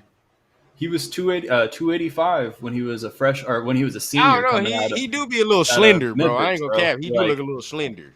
Yeah, like he was sub 300 pounds. Like O-line standard slender. Like if we talking about life, like good for you, but like O-line standard. Like, you feel what I'm saying? Like O-line Right, standard. right. He do look a little slim. Nah, man, he been eating with Amari, bro. So he good. He good, bro. Shit. Hey, They're racing each other to the Amari fridge, Cooper. bro. Yeah. You know, Don't get Amari me started Cooper on real that fan. Don't Real get me quick. started on that one. Real quick, LS got a question. He says, what are your thoughts on Meredith being too small to play center? I've seen a lot of the narrative this week, but he's the same size as Rodney Hudson was. Nah. Yeah. I mean, they moved him to center because they feel more comfortable him playing center instead of guard. I'm not sure That's going to be a about matchup thing, bro. Like, I mean, if you have Hayward from the Steelers lined up on you, yeah, he's going to get cooked, but, like, you don't want to put him in that situation. Luckily, like, he has guards next to him, you know what I mean? He's not going to really be isolated like that. He's more of the help. He's the help offensive lineman, you know, when you look at it. So I don't think it's going to be an issue his size. Like, as long as he may be a little smaller than Rodney Hudson. I feel like Rodney Hudson was, like, 6'2", but a strong-ass man, you know what I mean? I don't... He's kind of big to me. Yeah, but like I don't think it's going to be an issue, him being too small to play. It's just going to be a matchup thing. Nah, yeah, I don't think it's about no size for real. Now, I do. He needs to get better, and this is what's going to piss me off because the reason he got moved to centers, Pete said he communicates well, right? Like that was one of the things that he said, the communication. But the communication was trash in week 1 because we wasn't passing off stunts. So that's the one thing that he's got to improve. He's got to improve upon that, bro. But as far as his size, I don't think it was a problem. I saw him moving some people. Yeah, and like Jason Kelce, you think Jason Kelce, he's probably one of the best centers, you know, to play. Probably the best center if you think like this for sure, like the 2020 era. From 2010s to 2010s, he's for sure the best center. So and he was like 300, 305. So he wasn't the biggest guy either. But you know, obviously he played in a lot of zone schemes. But now I did see on a few plays though, like I don't know if it was Milton Williams or Christian Barmore. Like, you know, you see the movies where like the bully got the nerd like hemmed up on the locker, like with their feet off the ground. I seen a few plays where they had this boy Meredith's feet off the ground, like he kicking his feet like dangling. I'm like, bro, you guys to do something about this, man. This is embarrassing. But for the most part though, like he played well. He played well. I think he had a good game. That's good. Hey, he said Hudson was about 10 pounds bigger. Hey, that's the difference though. There's a little bit difference, man. 10 pounds, especially if it's muscle. Yeah. I mean, you lift weights, LS. You throw an extra 10 pounds on that bench press. The reps look a little different. The reps look a little different. So, go try to go 10 pounds over your max. Jason Kelce, 6'3", 295. Yeah. I was about to say that, man. 282. That's like crazy. That's some Chip Kelly years. Yeah, that's some Chip Kelly years. Crazy. He's 295. Yeah, man. But yeah, man, we appreciate everybody coming through. Make sure to clock in, hit that like button, hit that subscribe button, hit that notification bell. So, hey, let's get back to the game real quick, man. Like we got the Chargers, obviously Monday Night Football. We had David from Locked On Chargers come by and talk about the Chargers, and we got now. But now let's get into the nitty-gritty. Let's keep it real. Going into this game, do the Raiders have a chance to win this game? I know before a few minutes ago or 10 minutes ago, I was like, yeah, the Raiders are going to win this game. Then I was looking at Brock Bowers, his injury situation, Landon Roberts. I think more Brock Bowers than Landon Roberts, but, you know, I think that's going to be something to keep an eye on. But do you feel like the Raiders have a chance to win this game? Let's start with rundown. Let's go rundown. Yeah. I honestly, bro, there is a chance to win this game. I honestly do think, you know what I mean? Of course, I was watching and catching the love fest that was going on in the first 30 minutes of the show of the Chargers. You know what I mean? Everything was peaches and rainbow and all that extra. But still, though, like, again, watching the film, bro, like, there are some things you looking, and, like, now that I watch it, it's like, it was kind of more of the Chiefs not looking like the Chiefs, bro. Like, they not tackling. They over here falling over themselves, you know what I mean? And falling for the play action. Like, how many times are we used to people running wide scot-free on a Chiefs defense? You know what I mean? Like, they just didn't look like themselves, to be honest with you. Bad game. I think it was a real bad game for them, for real. They executed, give it to you, but, like, you know, I know your man's talked about one of Quentin Johnston's touchdowns, but on the first one, dog, if you watch the film, it's because Trent McDuffie falls. He slips on Johnston's first touchdown. You know what I mean? If you really look, the spacing on it is trash. If McDuffie's there, Justin's probably not throwing that ball. You know what I mean? So that's just some example. You look at them defensively. The only one that was really getting pressure was Khalil. And you know what I mean? If you chip that for real, Patrick was back there. He had time to do his taxes a little bit back there a little bit. So, you know what I mean? And if that's the case, bro, what can Geno do? You know what I mean? Now, if Brock Bowers don't play, that's going to be a hit. That's going to be a hit for sure. But again, they didn't have Rashee Rice. They didn't have Xavier Worthy. You know, Pacheco's trash to me. So we have better weaponry, I believe, than KC does. You know what I mean? Even to this point, this might offend some people. But at this point, today, right now, Michael Mayer is fucking better than Travis Kelce. I don't care what you can say what you want. You can say what you want. But to this point, right now, today, bro, I've watched Travis Kelce his whole career, dog. What I saw the other day is ass. Not good, bro. He don't look the same. But either way it goes, bro, I think we can move the ball on them. It's about you can't let your boy run the ball all over. The thing. Justin Herbert's gonna get up out of there. He on a wave this year where he ain't gonna wait for nobody to not get open and take a sack or nothing. He's getting up out of there. And once he starts moving, that's where I get worried. Like he gonna start finding some people out the pocket, and that's where I get worried. Man, hot take though. I mean, Travis Kelce definitely doesn't look like the same player. Like he just looks like a guy out there. He doesn't look like the same number one tight end that he was all them years. And we've kind of seen the decline too. And then to be honest with you, a lot of his focus is kind of like, you know, and some even Chiefs fans have talked about it. Like I remember a Chiefs fan like, we need to get our money back because this dude's, he admitted to saying that like, hey, that a lot of his focus has been taken, instead of focusing on football, it's been like off the field stuff that he's been doing, you know.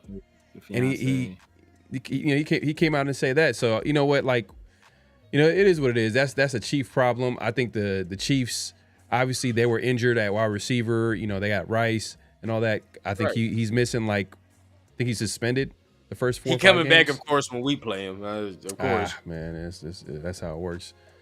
But it is what it is. But Mint, man, like looking at this game, is this a game where you feel like Genty? I know we talked about it a little bit earlier, but like, do you see Genty kind of being more involved in the run game? You think they're going to make it a point to get the run game going, especially against a tough defense like the Chargers?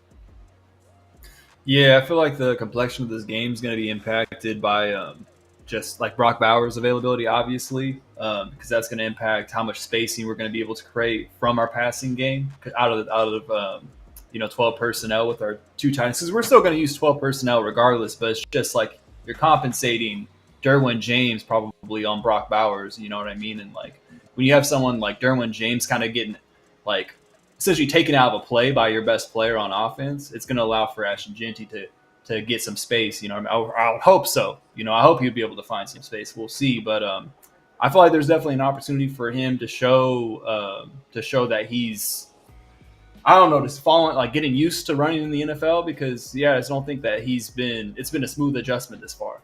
You know what I mean? Just from the preseason to this, but I'm not about to call him a bust or anything like that. My expectations have never been really too high for him either, though. So I'm going to keep that a buck. Like I expect him to be a good running back, not a generational running back. You know what I mean? But I feel like, I mean, we can get into that another time though. But I can't believe this dude. But man, how dare he? How dare he? All right, man, bro. This is his last time you on here, bro. You can't deal with this. Yeah, bro. Yeah, I'm getting worse. Yeah, they're gonna be in my DMs already, bro. But I feel like this game's really gonna be won on the perimeter, though. You know what I mean? It's like, okay, we're gonna be able to hopefully get some yards running the ball with Ashton Genty, get creative, make some space for our tight ends. But like, what is the perimeter gonna look like with Trey Tucker, with Jacoby Myers, with Thornton? Like, are we gonna be able to access the field like we were against the Patriots, against this team? And I feel like I just hope that Geno is prepared for what he's going to see, because when he's doing these play action passes, when he turns his back, the picture is going to look totally different, because that's what Jesse Minter does. Like he's really great at disguising coverages and putting his playmakers in positions to make plays, you know, and that's something that I feel like is going to be a test for our offense. Defensively, it's all going to depend on if that's how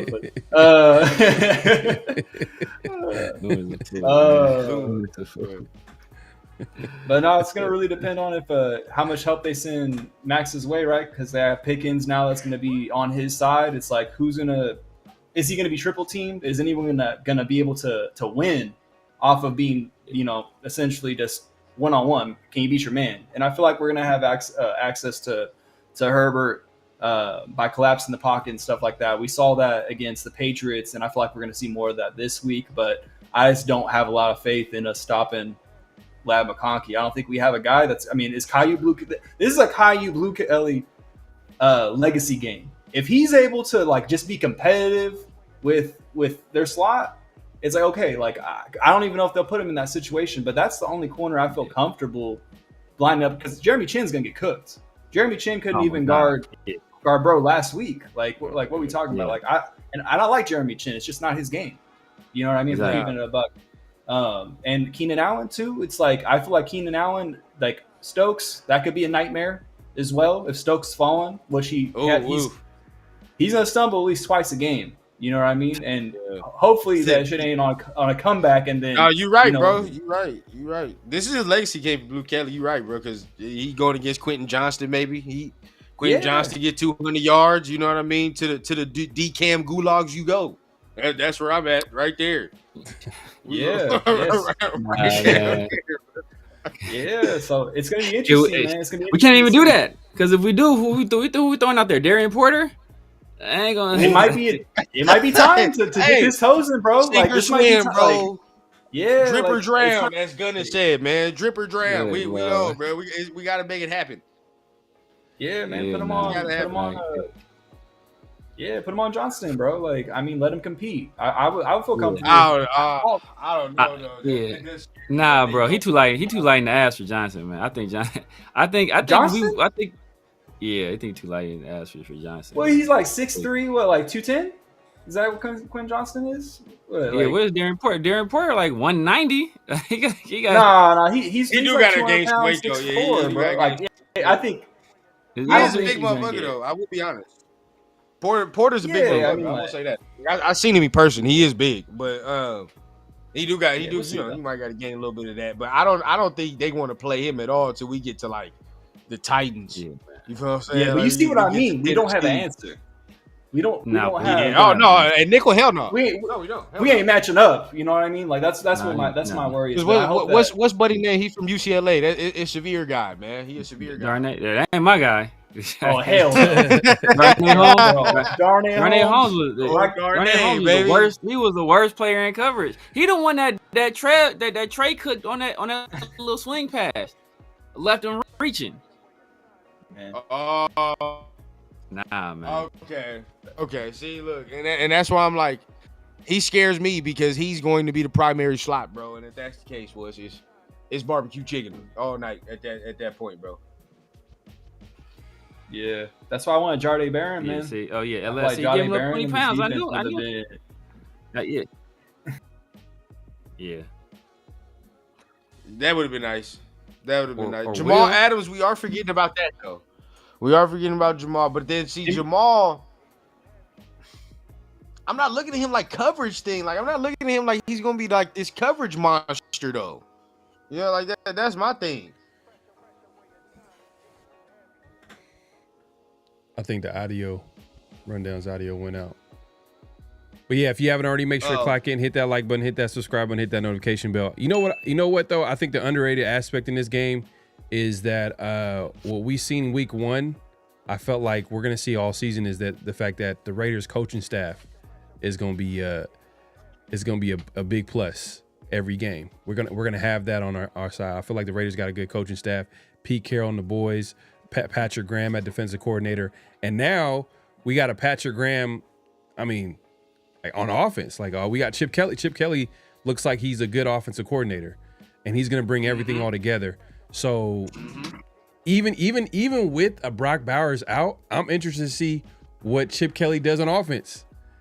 Before, like, I'm not gonna lie, before the way I looked at it was like if Brock Bowers went out, let's say it was last season, it was like, oh, it's game over. Like, should we even watch the game? It's like it's literally Raiders don't have a chance. Now it's kind of like, okay, what will Chip Kelly do to cook up something to free someone up? That's what makes you so confident, Rundown, in saying that Mayer is a better option at this point than Kelsey, because you know that Mayer, he has a good chance that he might have his breakout season this year. You can throw in Trey Tucker in there as well. You know, like these are guys that you feel good about, not just because it's their third year, but it's also because Chip Kelly is gonna give them some opportunities to show their skill set. So I think the coaching staff going into this game, I feel like it's even. Like if you could argue, is it better? You never know. You know what I mean? Like, we talked about this. I think I was on the show earlier, bro. It's close. This is the first year we go into games, right, where you're like, we're not severely out-coached, or we're not looking out-coached. You feel what I'm saying? Like, Mentor, I'll give it. Mentor is like one of the best defensive minds in football. Greg Roman's solid. Hell no. But Chip, hell no. he's one of the best. I think he's one of the best up and coming young DCs in the league. Oh, Mentor. Oh no, Jesse Mentor. Yeah. Mentor's cool. I was like, Roman, no. I'm not taking the cheese on that, bro. I'm like, hell no, bro. Roman's solid. Roman's solid. He's all right. I'm thinking about the Chiefs. I think coach for coach, I think we got the Chargers. I'm thinking about the Chiefs. I'm like, oh, hell no. But coach for coach, I think we got because Harbaugh and Carroll, even at Carroll's advanced age, I think that's oh my close. God. I think that's close. I think Chip Kelly blowing Roman out the water, but Roman, look, say what you want about Greg Roman. Everywhere he's gone, he found a way to get the best out of, especially the quarterback position. He didn't find a way to run the ball. He didn't find a way to get the best out of the quarterback position, whether it's Kaepernick, he did it with Lamar, and now he's starting to do it with Herbert. Yeah. And then Jesse Mentor, like I said, I think Jesse Mentor is one of the best young minds defensively in the league. He's going to be a head coach within the next four years. And it's just what I'm trying. I'll add on to what Severe, because I know why y'all calling Roman trash. It's because there's a cap. There's a plateau. Exactly. There's a cap, bro. Eventually, you're gonna have to replace him. But like when it's a young offense, young quarterback, he's done well with like those mobile quarterbacks. I mean, Herbert's kind of been in the league for a little bit, so it's kind of interesting that that Harbaugh went that route. But Harbaugh wants that identity of running the ball, that physicality, and he's familiar. Roman is his guy, like from his days with San Francisco. And his brother even went ahead and hired him to develop Lamar Jackson. That was like Lamar Jackson's first offensive coordinator. So, but I think Chip Kelly might be better. But it's a little bit. I'm just gonna throw it out there. I'm gonna say Chip Kelly's is better. So that's why I'm like, all right, you know what? The Raiders, you could argue, might have a better coaching staff. Pete Carroll, their head-to-head matchup. Pete Carroll, he's 5-4 in the NFL, 6-6 all time if you include college. So it's like, okay. All right, it's just the talent now. Okay, all right, this is where like, all right, shout out to LS. He said, I don't feel good about this game if Brock Bowers doesn't play. And then I'm gonna ask, why do you feel that way? Because now that puts pressure on who? That puts pressure on everybody on offense to step it up. Do we have the guys to step it up? And this is what my main thing, Rundown. You see when I've been going out in social media talking about the Raiders wide receiver room. It's a lot of unproven commodities in there outside of, Myers. Do we feel good about their potential? Cool, that's fine. But like, what happens if you have to count on Dante Thornton to like get open? You know what I mean? Like Calvin Johnson. Exactly. You took the words out of my mouth, Severe, man. Man, and this is this gonna make, and because we debate about this heavy, right? But I stand on my two guns. Number one, I'm glad Trey Tucker did his thing. The route that Trey Tucker ran to even get open on that touchdown was a beautiful route. Number one, he left Buddy in the dust. I think if Brock does not play, he'll probably see more targets. I would like to see him with that. I still don't believe in their corners over there, bro. I think their corners suck as far as the Chargers. I firmly believe that. Yeah. But like as far as like Jack Bech, bro, I continuously say I want to see more Jack Bech, bro. I want to see more Jack Bech. I don't care, bro. He every time, you know what I mean, he's on the field, he at least makes a catch for a first down and keeps the chains moving. At least something. Yep. You know what I'm saying? And I know we always talk about the separation, but when he's in the game, he's by himself. I don't know what else to say. You know what I mean? Like it's not like he's not by himself. Yeah, and the catch he got was like on third down too. It was on third down. It was an important catch, bro. And he only had four. He only had 4 snaps last game. So yeah, but that catch is like more. Geno had like 8 seconds in the pocket, and it was kind of a scramble drill. He was smart because he found a hole. He found a hole in his zone where he just sat down. He just sat down like, I'm just gonna sit here and I'm just gonna wait, make myself available. See, at least I like that. You know what I mean? Be consistent. Exactly. At least we showing that now. You know what I mean? So like he found $100 on the ground. Like he didn't go out there and make $100. He found $100 on the ground. All he had to do was pick that thing up and put it in his pocket. Like that's all he did. Yeah. But so but hey, he did what he needed to do. But to Rundown's point, if Brock Bowers doesn't play this game, I think we see a lot more Jack Bech. And I think we use Jack Bech in some of the same ways that we would use a Brock Bowers, where he's kind of like a Y, kind of like why we move him around. Hey, you might see him. You might see him in line sometimes. You can for sure gonna see him in the slot sometimes. Like I think we're gonna move him around and do some of those same things, and that's gonna be the ultimate test. If he out there looking ass, bro, I'm done. Ain't no coming back. I give you that. Ain't no coming back, bro. Ain't no coming back, bro. This is the test. Ain't no coming back.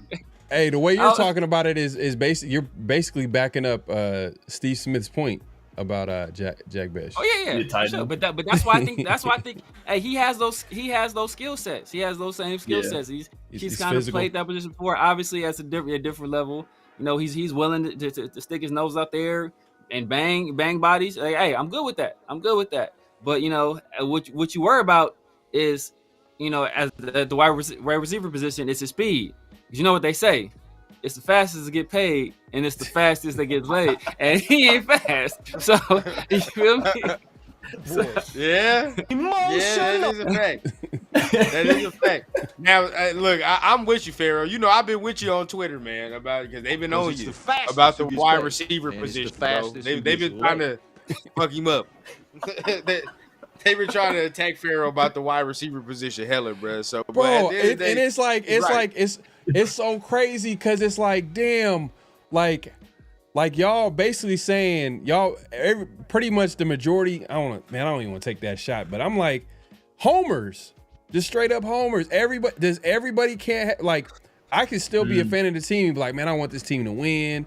Oh man, I want them to win the Super Bowl. But yeah, this needs to be improved. They need to play better. You know what I mean? But if you say anything that they feel like is a slight to a player, oh my God, they're exactly, bro. You're a hater. You know what I mean? Like, what? Yeah. Why are you criticizing until like you know what it is? Until the Raiders are 0-5. They're like, oh, the sky is falling. Like they're too.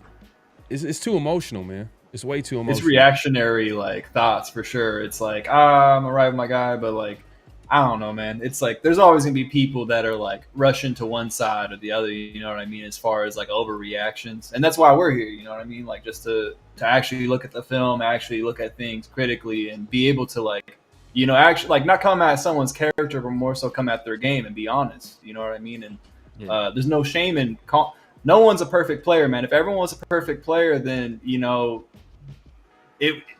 would have so many. It just wouldn't make any sense, bro. Bro. It would just be insane. Everyone makes mistakes, man. Everyone's trying to play the perfect game in a game that isn't perfect. So you got to accept that when you're watching this stuff, and you can still be a fan, but you can also be critical of people that you're fans of. And it is what it is. Yeah.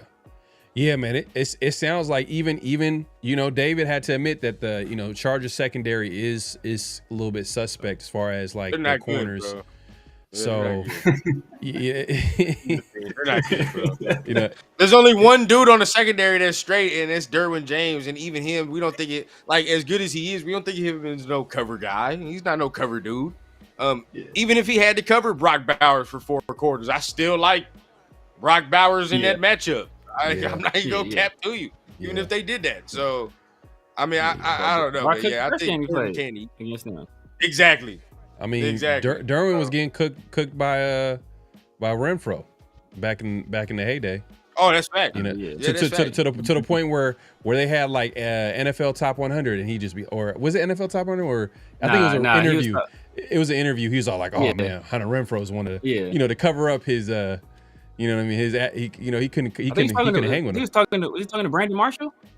Was it Brandon Marshall? Was it Brandon Marshall he was talking to? No. It was Pivot. Like it was a Pivot. It was a pivot. Okay, it was a pivot. Ryan Clark was like, "What?" He's like Hunter Renfro. Like, he's like, "For real?" Yeah. He's like, "Yeah, that boy good." But you see, Hunter Renfro got a different level of like shiftiness than Brock. Brock runs good routes, and he's like, "Oh damn, I didn't expect him to move as fast as he does." But Hunter Renfro, like you remember, like Hunter Renfro was like. I don't remember. Remember those? I think it was like a old Coca-Cola commercial where the dude be walking down the street and his body's moving straight, but his legs is like moving all crazy. Remember that commercial? That's Hunter Renfro. I gotta remember that, bro. I think I do remember that. I think I do remember that. Yeah, I think it was like a Coca-Cola commercial. It was like the dude was like his body. He walking down the street. Like every time he takes a sip of the soda, his legs start moving all crazy in different directions. Like I ain't seen that commercial. The commercial is. Like that's Hunter Renfro out there. It's like, bro, his legs just be like, you be like, dude, what is this? Like, where is this dude going? And with Brock is just like, hey, damn, like, oh, I got this dude, like this big slow dude, like I ain't gonna do it. And then Brock, she started attacking your leverage. Like, oh dang, this dude's faster than I thought. Well then let me make sure he don't run past me. And then he hits you one move and he going the other way. It's like, oh well, dang, this dude's faster than I thought he was. So it's a different, but but I don't know. I don't know. I think it'll be a good matchup, but like Brock's gonna have the advantage against just about anybody who plays in the league. There are very few guys in the league where it's gonna be like, all right, Brock's gonna struggle. Real quick, let me address the super chats real quick. My guy Spacey's with another super chat. He says one step less than generational and bi-directional, and then it says pause. Yeah, I don't know what's going, man. I don't know. What's happening? Pharrell got that Futurama meme face, like.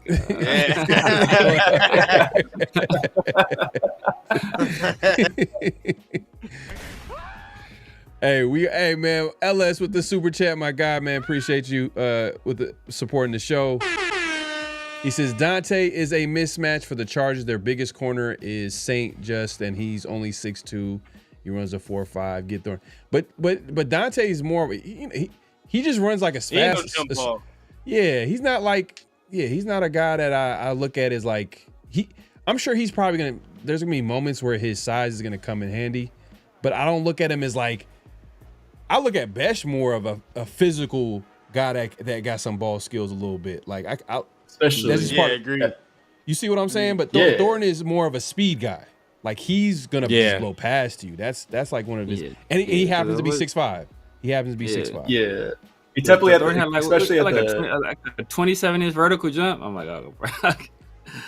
Bro. But I had a 27-inch vertical jump as a 14-year-old freshman in high school, bro. So you got to do better than that. Yeah, that's bad. But yeah, bro, I feel like Thornton's just not a physical receiver. Like he's a physically like gifted person, but like he's not physical in his route running. Like he's not physical at the top of the stem, making space like Jack Besh is, because that's all he can do.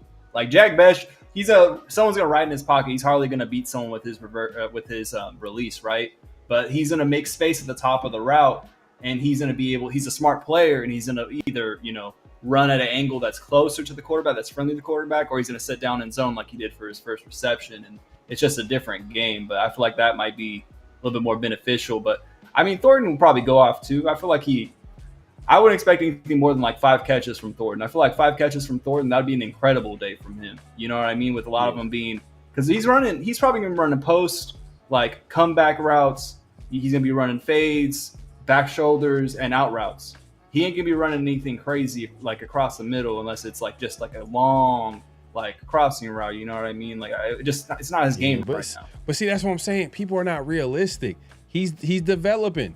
Just let him develop. Stop. People just want to like automatically just assume or like, oh man, Dante Thornton is gonna be Calvin Johnson, or he's gonna be this, he's gonna be that. Only, and they'll repeat the most classic stat right now for Dante is there's only been 3 players that ran, at this speed, at his height, and it's like I understand that, but there's a developmental factor with Dante Thornton. Like you mentioned, his route tree is not gonna be thorough. Like it's only gonna be like maybe 4 routes. Like it's not gonna be anything crazy. It's gonna be a lot of it is gonna be trying to take advantage of his speed or the cushion that some of the corners will give him. Which is not a bad thing, but it's like his role at best, and will be a success in my opinion, is if he develops a role as a deep threat. If he develops that role in this offense, that's cool. That's perfect, because we got all types of guys that can take advantage of the intermediate parts of the field, like led by Brock Bowers, Michael Mayer. Michael Mayer is probably like short. I don't know. Intermediate might be a little too much for Michael Mayer. He caught some intermediate last game though. I think he got cracked. Yeah, he got cracked on one. But I feel I'm talking about like at will though. You talking about like Chip Kelly? Oh my God, what a play call! He's wide open, going down the field. He ain't gonna. He ain't gonna get someone. He's not gonna get something at will, man. Come on, man. I feel 100%. I feel that. Now look, Thornton on the last route was cool. Like it was a cool little route that he ran on the last throw of the game. That was nice. But to your credit, man, he was virtually quiet until that. You know what I mean? He was quiet. There wasn't much noise. The noise came from Jacoby. Why? Because Jacoby was getting open. He was sending them zones. He was doing what he was supposed to do. But he runs routes, so it's a different type of receiver.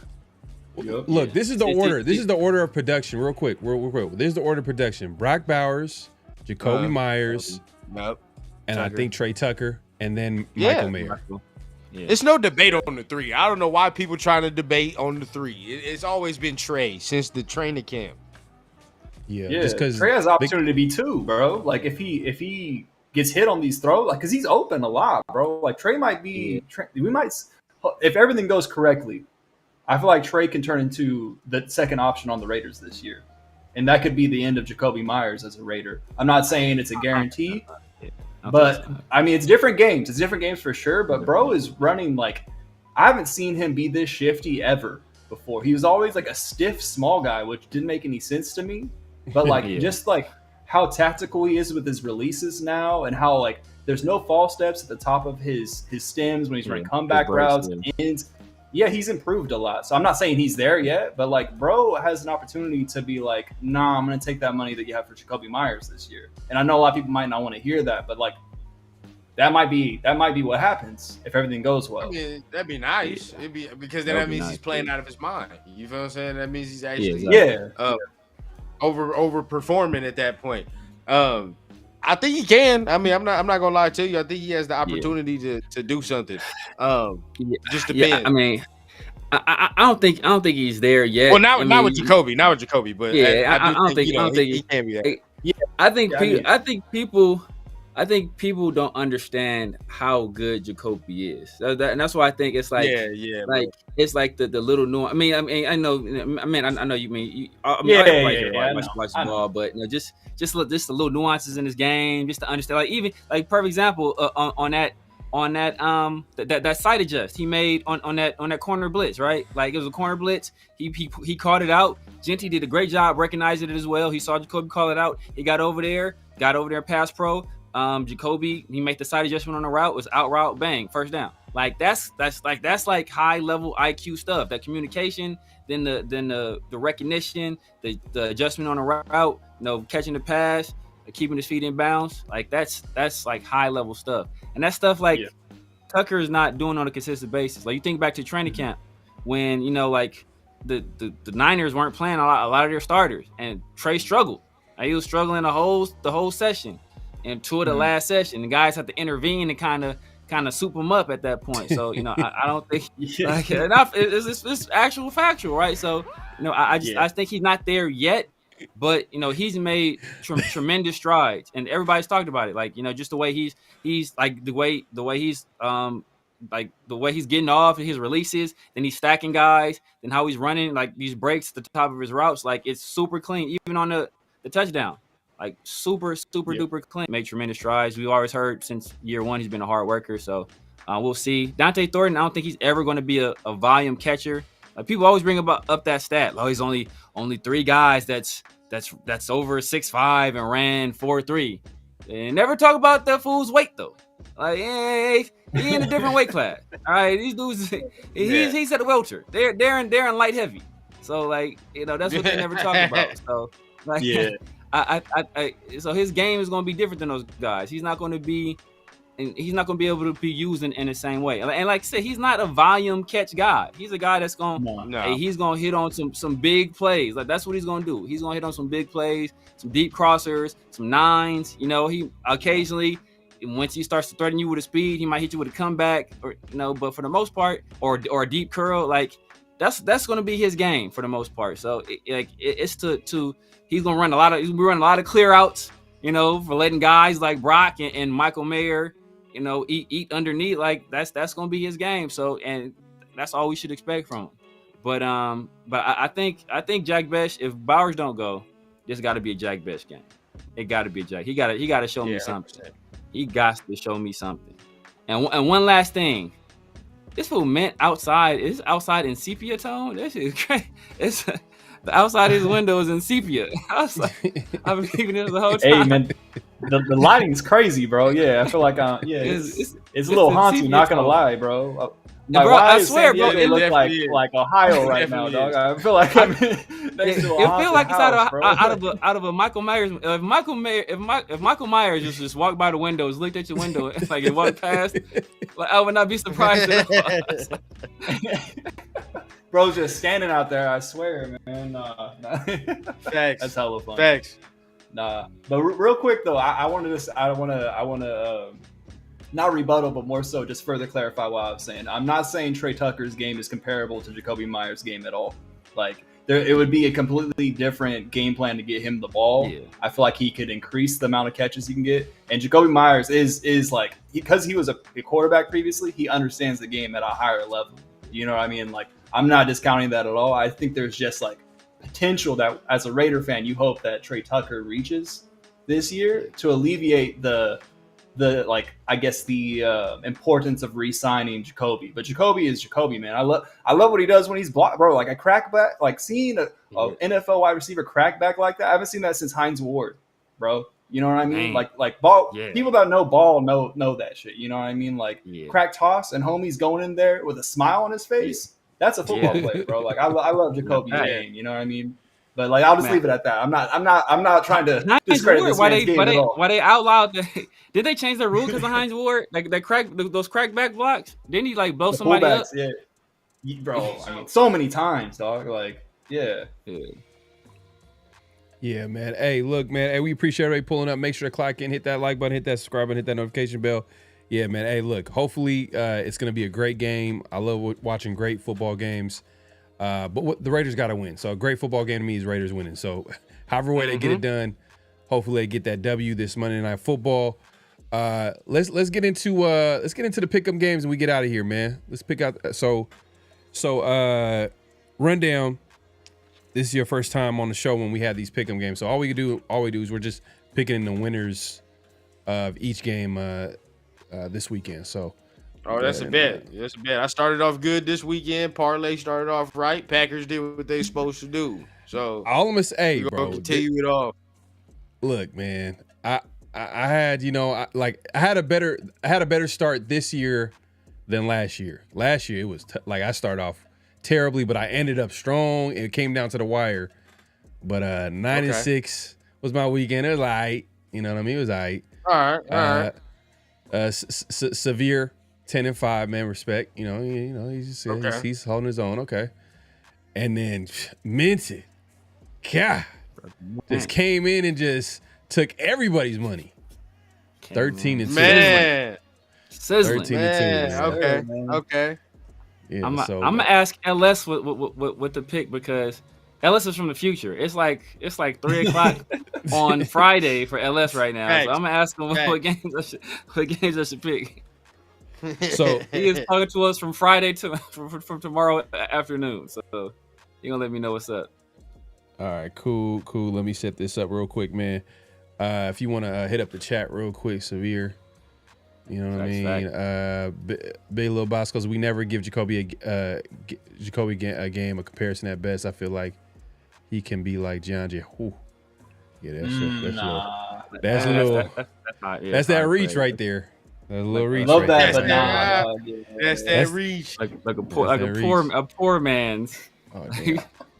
Yeah, we can't say that at all. Can't say that at all. Man's. I'm trying to think. Jacoby, who was this game remind me of? I'm trying to think of anybody. Nobody really. No, nobody. I mean, I guess. See, this is too high praise either. Because I was gonna say Larry Fitz, but that's too high praise. Hell no, nah. Larry Fitz was explosive, bro. Larry Fitz was crazy. See, that's how a severe Raider fan right there. That's the Raider fan just came out of the but just like a guy that's gonna do a whole lot of work underneath. But I think Larry Fitz I think he's taller than he was. Obviously, you got better hands, better route runner. He ain't the blocker. We gotta think like a tier lower than that. We gotta think. Larry Fitzgerald ain't through a block since Pittsburgh. He ain't through a block since Pittsburgh. Maybe like a poor man's Marvin Harrison. You know, like a poor man, dad's father, senior. You can't even say that. That's too far. That's worse. That's what I'm saying. Marvin Harrison is more explosive than him, though. That's See, too far. I don't think. No, that's what I'm saying. Like it's we gotta be looking we gotta be looking in the Anquan Bolden ranges. All right. Nah, bro, we gotta be looking in the we gotta go in the Anquan Bolden tiers of things. I think that's where we're at right now, bro. I'm not saying he's Anquan Bolden, but I'm talking about that tier of receiver. You know what I'm saying? Like that. I think that's a smooth one right there. I think Richie Rod got a smooth one. Hushmanzada. I think that's a smooth one. Ooh, they smooth one. I like that one. More physical. That's solid. There we go. More solid. Oh, come on, right away. That's disrespectful. That is disrespectful. Who'd he say? I want to see it. It's gonna be funny. Ricky Dudley's crazy. I can see little Isaac Bruce. I think Jacoby more physical than Isaac Bruce. He's not as smooth as Isaac Bruce is though, but he's more physical. Ray said Amari Cooper. That's Hell Amari no. Cooper. Come on, that's not a good ass. Come on, bro. Hell no. That's disrespectful. Isaac Bruce. Bro's a better version of Jerry Porter. I ain't never seen nobody smash Jacoby Myers' head on his own helmet before. So I'm not laughing at that, but it's like, fuck, bro, dog. That's a bad moment to be remembered by, bro. It ain't, but that's a terrible moment to be remembered by. All real Raider fans remember the Pac-Man Jones situation. You probably just gotta say Pac-Man Jones, and we all know what time it is. What's your okay? Let me ask you this: what's your Raider memory of Maurice Jones-Drew? Raider memory? Oh, bro, he had a crazy fumble. He had that crazy fumble. I think I only remember him doing that stupid ass shit where they always record him trying on the helmet and shit when they first get there. I think that's the only thing I remember of Maurice Jones-Drew, bro. He tried on his little jersey. Bro, I just remember that fumble where he gets clotheslined and then he fumbles and the ball just goes straight in the air. Yeah, I remember that. That's what I remember. I remember that. It was that crazy fumble. That was him. He was horrible that year. He was cooked. He was all the way through. He was all the way. He should have retired like Amari did. Yeah. Hey, y'all remember Doug Martin? I don't know why that just popped in my head right now. Doug Martin. Yeah. Wasn't he having a cool little season with us before something happened? I thought he was having like a cool little season or something. I don't remember that, man. Nah, he was all right. He was all right. He wasn't good. He wasn't good enough to for the Raiders to stop drafting from getting from Josh Jacobs. I think. Yeah. Josh Jacobs got drafted. Yeah. That is a fact. That is a fact. I think he got like 700, maybe almost 800 yards that last season. Was he behind Tay Train though? Wasn't he behind Latavius? Like, because I was like, After, I or don't was it think after so. Latavius? I think it's at that after point? Latavius. It was Yeah, Doug that's Martin and it was Doug Martin and some like other washed up running back that like Gruden loved. Some other guy. Who was it? Jerome says Crabtree. Crabtree was a little bit more he was a little bit more shiftier. I felt like a little bit more. Yeah. I think a little more shiftier. But And He was Jacoby physical Wade- though when he was with the Raiders. He was a physical wide I think Jacoby- receiver for sure. And who do you think was a better route? I feel like Crabtree was a better route runner. To be honest with you, but Crabtree probably a better. I would give Crabtree the edge as a route runner. Yeah, it's Crab. It's Crab. I don't know. Crab was I the first don't know. round pick. Actually, I don't know. I don't know on that one. Jacoby's kind of a techntechnician though. Like I don't think he's not. Well, no, yeah, you might be right. No, you might be right. You might be right. It's It might tough. be- It's tough. Just It Like might be- Crab coming out, Yeah. like San Francisco Crab, 'cause Crab, we like can't maybe think of Raider Crab. We can't think of Raider Crab. It's different. We got to think of like Those are his best years though. Coach, he did. really. You went on vacation that year. That's you just told on yourself. No, You just told on- It was quick. He was sneeze. Coach was disgusted. Coach took one of his hiatuses.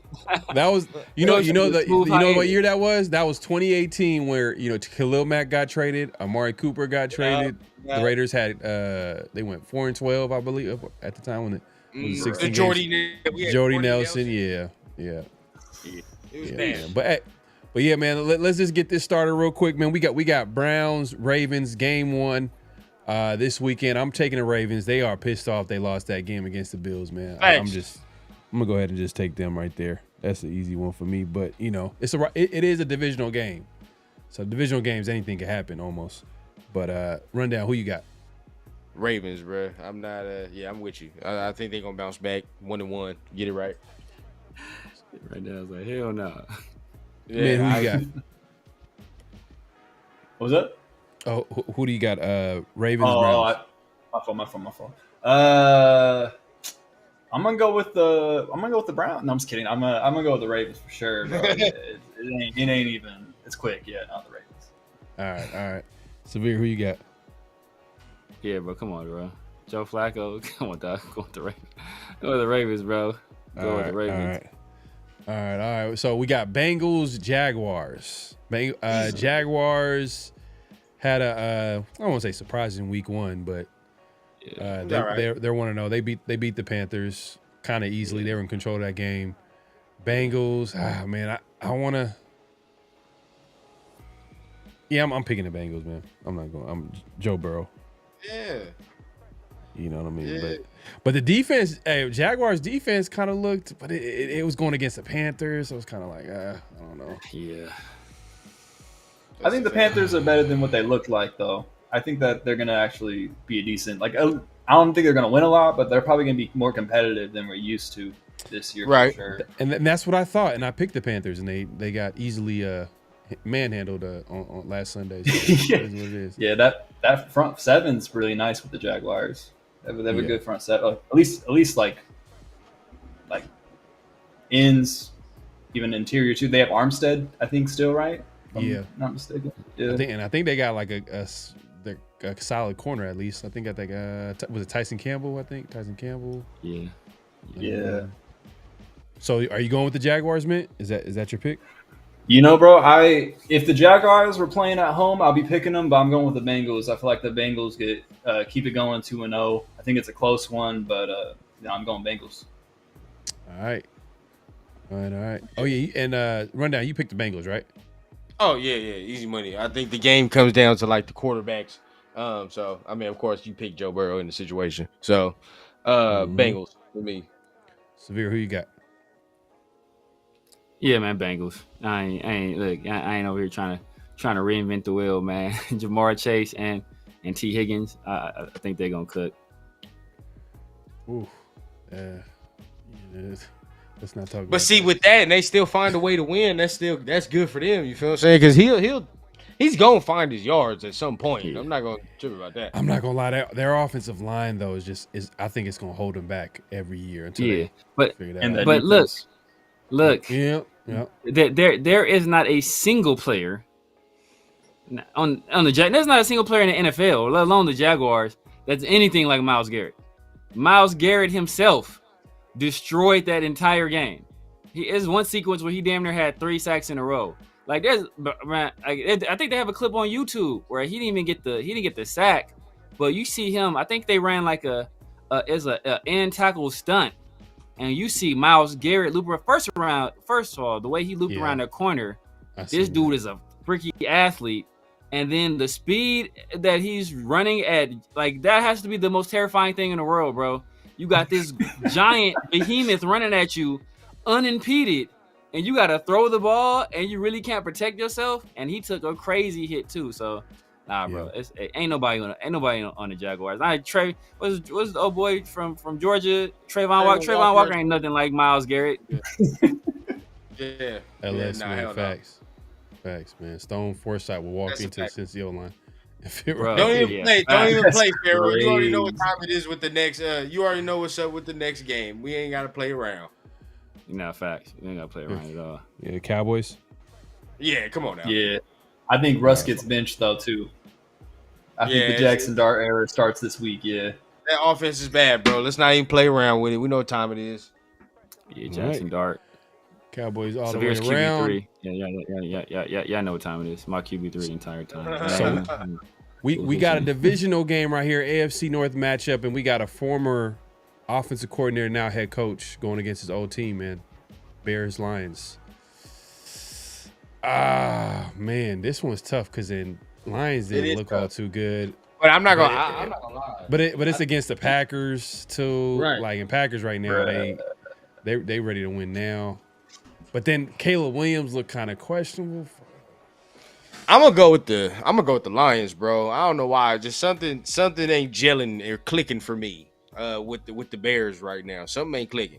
Now Jared Goff didn't look like all that amazing, but at the same time, the weaponry they have over there, I feel like they'll figure it out in meantime. You know what I mean? I feel like they'll figure it out. And plus, again, they was playing the Packers. They did, and that's a tough opponent. But with that Bears game, bro, they letting JJ McCarthy do what he did. He was looking the way he was. Honestly, if he wasn't looking himself so bad in them first 3 quarters, the Vikings should have been winning way earlier than they were, to be honest. Because after that first drive, Caleb wasn't doing anything. It was a wrap. So with better play, bro, I think Bears gonna struggle a little bit. Well, the thing is, though, Bears defense was actually pretty solid, and they had some missing guys in that defense. I don't know if Jalen Johnson didn't play. That is true. Yeah, maybe he comes back this game. I gotta look into that. But you know what? I'm taking the home team. I'll take the Lions. Obviously, Rundown takes the Lions. Minty, who you got? Oh, I think your volume, your audio. My fault. Yeah, I think it's gonna be the Bears. I don't even think it's gonna be close either. Yeah, bro. I think this is a signature win in the new era for Chicago, bro. Like, I just think that I was talking to Severe about this a little earlier. I just think he knows too much about that organization for them not to win this week. I don't think it's going to be indicative of the success of the Bears this season, but I think that he's game planning the hell out of this game, bro. Like, this is one of the most important games for both these franchises, but I just don't believe in the coordinators for the Lions, bro. Like, it's tough to replace 2 head coach like caliber coordinators in a year. They have so much talent, but bro, you know what will make that talent look bad is getting to the quarterback quickly. Jared Goff does not deal with interior pressure well at all, and the Bears can create that pressure, dude. They have a good defense. I don't like Dennis Allen, but like, they have a lot of talent. And I think that's going to cause problems. I don't think it's like a talent issue. It's just a Jared Goff issue. I think he's going to kind of take a step back this year. So I'm going Bears. All right, man. I ain't mad at that. That's what made me think about it a little bit longer. It's like, Ben Johnson's going to try to cook this game and make it easy for Caleb Williams. But who you got, Severe? Man. I know I said I was going to go with my guy, LS. I know LS picked the Bears, man. But I'm going to go with the Lions, man. I just think that back at home, I think, Aiden Hutchinson, my dog, where coach at? Tyleek Williams against that Bears offensive line. Aiden Hutchinson against that Bears offensive line. I think they're going to cook. I think Amik Robertson, I think he's going to have himself I think he's going to get a pick. I think Sun God is gonna cook, man. You know, Sun God is gonna cook. Jameson Williams out there. Obviously, Sam Laporta, Jameer Gibbs. I think they get back on track. And I just don't trust Caleb. I just don't trust Caleb. And you know, the only reason that game was even close is because JJ McCarthy was trash for 3 quarters. It was trash for 3 quarters. If he just played average football, they putting foot in ass for 4 straight quarters. He was playing. His first touchdown in the NFL was a touchdown to the other team, to the Bear. Like he threw So if he wasn't so bad, it would have been an easy win. I just don't trust Caleb right now. And I really don't trust DJ Moore. Like DJ Moore didn't do a lot. Where's Luther Burden at? You know, what are they gonna do in a run game? Like it was a running back, DeAndre Swift. The Detroit Lions know all about DeAndre Swift. As I said, they drafted DeAndre Swift was so bad that we have to draft Jameer Gibbs in the first round just to get away from DeAndre Swift. Like that's how bad he is. So I don't know. I talked about this the other day, but I don't know how true this rumor is. But it's been floating around for a little bit. Is that the Jets are interested in possibly trading their running back? Breece Hall. Yeah, Breece Hall. I think that's Ben Johnson. That's the best Ben Johnson special right there. That's just me. But 100%. So you got the Lions. Okay, we got the Patriots, Dolphins. Oh, I'm taking the Patriots. Dolphins look like they had for a long season. I was gonna say this is easy for me, bro. I know the Patriots. We beat them, but they look better than whatever the hell the Dolphins look like, and they got off the field issues too, bro. So easy Patriots. Yeah, it looks like that team is. You heard about Darren Waller? I don't know what happened. Darren Waller, he's still hurt, but the recent comment by the head coach McDaniel, he was asked about Darren Waller, and he was all like, "You know what? There's a possibility that we might have to make a decision on Darren Waller and might include him not playing this year." I was like, "Damn." And they just traded for him, and he hasn't played a snap in the regular season. I don't even know if he played in preseason. So this is I don't think he played at all. You must be on the phone with Amari Cooper, bro. Like, man. I'm paraphrasing, but when I seen that online, I was like, man, that's wild, bro. Like, they traded for him. I was expecting, but that's the state of the Dolphins right now. It's kind of a little bit all over the place. It's dysfunctional, yeah, man. Yeah, a little bit dysfunctional right now, and I think it starts with the head coach. I don't know, Mike McDaniel might be on the hot seat. This might be his last season, but whoever gets him as an offensive coordinator, though, I ain't gonna lie. Yeah, they gonna cook. That'd be a nice little pickup right there. But him to the Lions would be a crazy fit, bro. That would be insane. Smart move by him. That would be a smart move by him. That'd be a smart move by him. Yeah. So, Mint, you going with the Patriots or Dolphins? Yeah, no, I thought I was gonna be lone wolf with this one, but no, I'm going with the Patriots for sure. We're all on the same wave, man. Yeah, it makes sense. Funny. Severe, who you got? All y'all picked the Patriots. I feel like you got to pick the Dolphins right now. I'm rolling with the Dolphins. I'm rolling with the Dolphins. I'm gonna give these guys. I'm gonna give them one more chance. One more chance. That boy Tua to kill that. I'm gonna give one because they have so many weapons, bro. Outside tight end they trash, but just on the outside they got Waddle, Tyreek Hill, A-Chain. Like they got weapons, man, and they got a hell of a play caller. It's just putting it together defensively, and it's kind of a mess.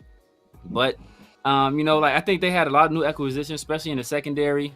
They just picked up Juju Brents, and they picked up, I forgot the other corner they had picked up in the offseason, and obviously Minka was a new acquisition.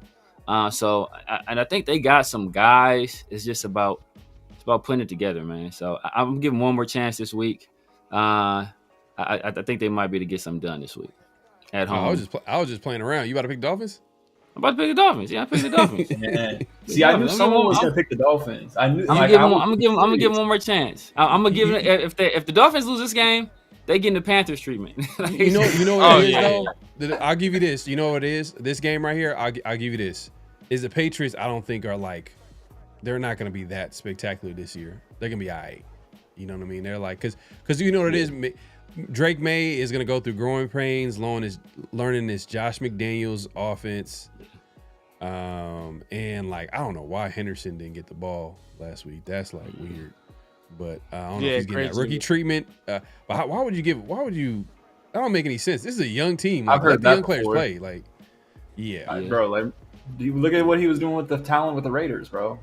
Yeah. Like, I don't think Josh McDaniels can manage like getting. I don't think he can get the ball to his playmakers as well as he used to, because everyone knows his tendencies, bro. Like, it's just. Well, I mean, he had Tom Brady, so that probably helped a lot to get the ball to the playmakers. Yeah. Facts. If we're being honest, but I did give him benefit of doubt because that Mac Jones year was kind of solid. I'm like, oh, okay, Mac Jones. I really didn't expect too much.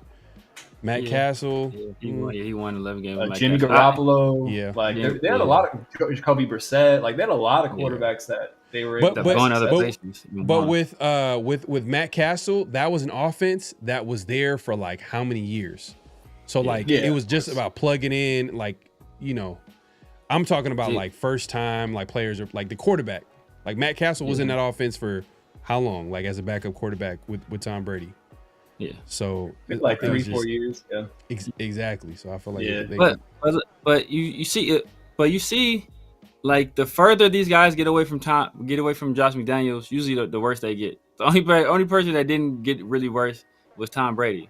Jimmy Garoppolo, he got worse as a player. We see what Aiden O'Connell done turned into.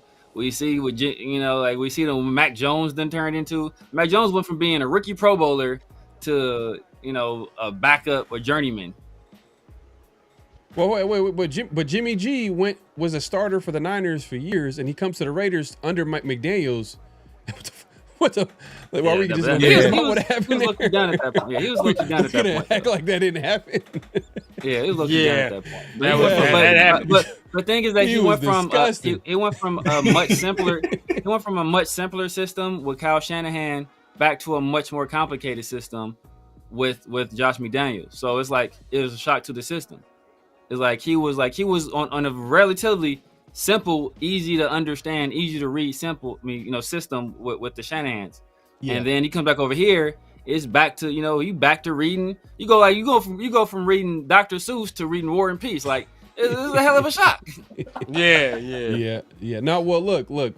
I mean, I think they try to bet on him kind of getting drafted into that system. Yeah. So he remembered a little bit, but he didn't. He didn't remember shit. He didn't remember nothing. At all. But let's go to the next game here. We got 49ers and Saints, man. I think we can all just say that this is be 49ers Saints across the board. Oh. Yeah, bro. I had a hard time picking this one low key, bro. Yeah. Like, for sure. Yeah. Mac Jones is starting. I forgot. Saints. I like the Saints too. I like going with Saints. I like that. You know what? No Kittle either. No IU. Saints. And they just cut their kicker. Oh man, no Kittle, no IU. just fired their kicker. No Kittle, no IU, no Juwan Jennings. No Purdy. Yeah, that defense though is healthy. Defense is good. Defense. Oh, this is an ugly game. This is an ugly game. 13-10 ass game, bro. Like, yeah, bro. This is down to who's better coach. Who's a better coach? That's what's gonna come down to. It's down to can Rashid Shaheed get to open deep one time? All it takes it's gonna take one touchdown to win this game. It takes one touchdown to win this game. Yeah. Can Rashid Shaheed get open deep one time for a touchdown? Did you see Chris Olave take a shot at Spencer Rattler? Nuh-uh. When he was like they was asking him about like hospital balls because he got one I guess last week, and he was like, yeah, it's gonna happen a lot this year. Yeah. Oh shit. That's crazy. Chris Olave he ain't met a quarterback he likes. No. He ain't met a quarterback he likes, bro. He didn't like Derek Carr either. If he says it's gonna happen a lot, like Why is it gonna happen a lot? You taking a shot? What do you mean by that? Yeah, what do you mean by that? What do you mean? Yeah, like damn. That's like on the damn, bro. That's like on the screen, but what's like on? It was like on a little. Was it like a wide receiver screen or a little like dump off or whatever? It's a little dump off, right? Yeah. Dump off. Man, yeah. All right, I'm gonna go Saints here. Damn, but I don't want to pick against the Niners though. But I do. I pick against Niners. I'm just saying. I'm just saying, like as far as Saints. I know. This matchup, it's just like because I'm not a big believer in what the Saints are doing. Yeah. But hey, real quick, fellas, I hate to dip out early, but my baby done woke up, man. I gotta. Oh no, it's all good. It's all good, bro. My thing, man. Yeah, I gotta put him to sleep for his ass. Keep me up till 3 a.m. Hell no, we not doing that. We're not doing that tonight. Hey, much love to y'all, man. I appreciate y'all, man. Of course, man, having me on Around the Shield. If you here on the rundown, man, make sure you guys go over to Around the Shield, Pharaoh, Severe, hit the subscribe button. Mint, do you have a YouTube as well? Nah, man, they get us to find my music, Mint Beats everywhere, mint.beats, Spotify, YouTube, all that good stuff. I'm on Instagram, but yeah, Rundown, it's nice to meet you, bro. Hopefully we have something in the works in the future, man. I'm gonna that's guaranteed, bro. I'm gonna hit you. Y'all be on the lookout, man. Collab is coming soon. I need an intro song, man. What's going on? What's popping? We need an intro for Around the Shield, man. What's good? You know in the TRS or just in our little space and network anyway, we got to make us a little Raider song regardless. It's coming. It's coming soon. But at least y'all, it's love. Just y'all know I ain't gonna be like LS. That was disrespectful. He said Waller rap like Tyree rushed the passer. That's all I did. I gotta get on out of here after that statement. That's why. Much love, bro. All right, brother. All right, man. Let's finish this out. We head up out of here. We got the Bills, Jets, and the last one. I'm just assuming everybody picked the Saints. Yeah, no, I picked the Niners. You picked the Niners? I picked the Niners. Yeah. I think he wanted. He just is strategy. Yeah, I see the strategy here, man. I see you. I see it was man. Tough. It was tough, bro. I don't know, man. It was tough. But I gotta go Niners, man. I see you, bro. I see it. All right, I'm going with Rattler, who guy who should have been our. We wouldn't have took no damn Cam Miller. I tell you that what. We got Cam Miller at home, bro. We got Spencer Rattler. We got Cam Miller at home. So we got Bills, Jets, man. Who we got? Yeah, I think y'all know what's up. Yeah, we're on Bills. Yeah, going Bills. But Jets look tough though, man. Hey, my favorite player, Justin Fields, had a good game for the first time in a while. Someone check on Severe. He's good. I've never heard him talk about that. My favorite player, Justin like that Fields, ever had a good game, man. He had a good game. Hey, I gotta give him props, man. He went out there. He balled out. I ain't mad at him. See how long that lasts. Someone drug test this man. He's not feeling well. I'm off psychedelics. No, he had his best game last week. He had a really good game. But we got Steelers Seahawks this week. Tariq Woolen is under fire. Like, is he gonna start this game? Is he gonna play this game? Like, that's been like that's a talking point with the Seattle Seahawks. Is like Tariq Woolen is like fell off hard, and people brought up like the fact that like, oh man, whoa, hey, maybe he could be traded to the Raiders and da da da. But then they brought up the point that Pete Carroll actually benched him, while he was when the Seahawks head coach. So it is what it is, man. Like, so I don't know if mentioned Darian Porter too. So it was yeah, Rite of passage. Yeah, exactly. So we got Seahawks, Steelers. I'm taking Steelers, bro. I think Steelers, man, they might be one of them surprise teams, but and the Seahawks are playing on the road, so I'm taking Steelers. Who you got, Mitt? Yeah, man. After thinking about this, I didn't like the way that Seahawks looked. I can't trust Sam Darnold, man. So I'm going Steelers. Here we go. Severe, who we got? Yeah, I'm going Steelers too. I mean, A-Rod was out there looking like him. A-Rod just looks so nasty. Like the way he wears uniform, the way his helmet just sit on his head, he just looks. It's just no swag, no sauce at all. But he was out there hooping though, so I can't get mad at him. He was out there hooping, so I think he comes back this game too. He does the same thing. No seasoning in sight, bro. Bro, it looks so nasty, bro. It's like, damn, dog. The sleeves is hanging down. It's like, come on, man. Who are you talking about? A-Rod. Oh, A-Rod. Okay. He look like an old man. He look like an old He man. got that CTE fit, bro. He got the CTE quarterback fit, bro. He got that. He got the hella like that. Like they didn't have your size jersey when you playing Pop Warner, so you got to wear a size too big. Nah, he definitely don't care right now at this point. Like he got that OG, like I don't care what anybody got to say swag. But we got Rams, Titans. Yeah, I'm picking the Rams. I ain't picking against Sean McVay and the boys. Yeah, I got Rams too. It's Rams. There we go. Yep. I got the same. I mean, the Rams' weakest unit on defense is the corners. But good thing for them, the Titans don't have any receivers. So, it's like they right. I think target practice on Cam Moore. Yes, sir. So we got Panthers, Cardinals.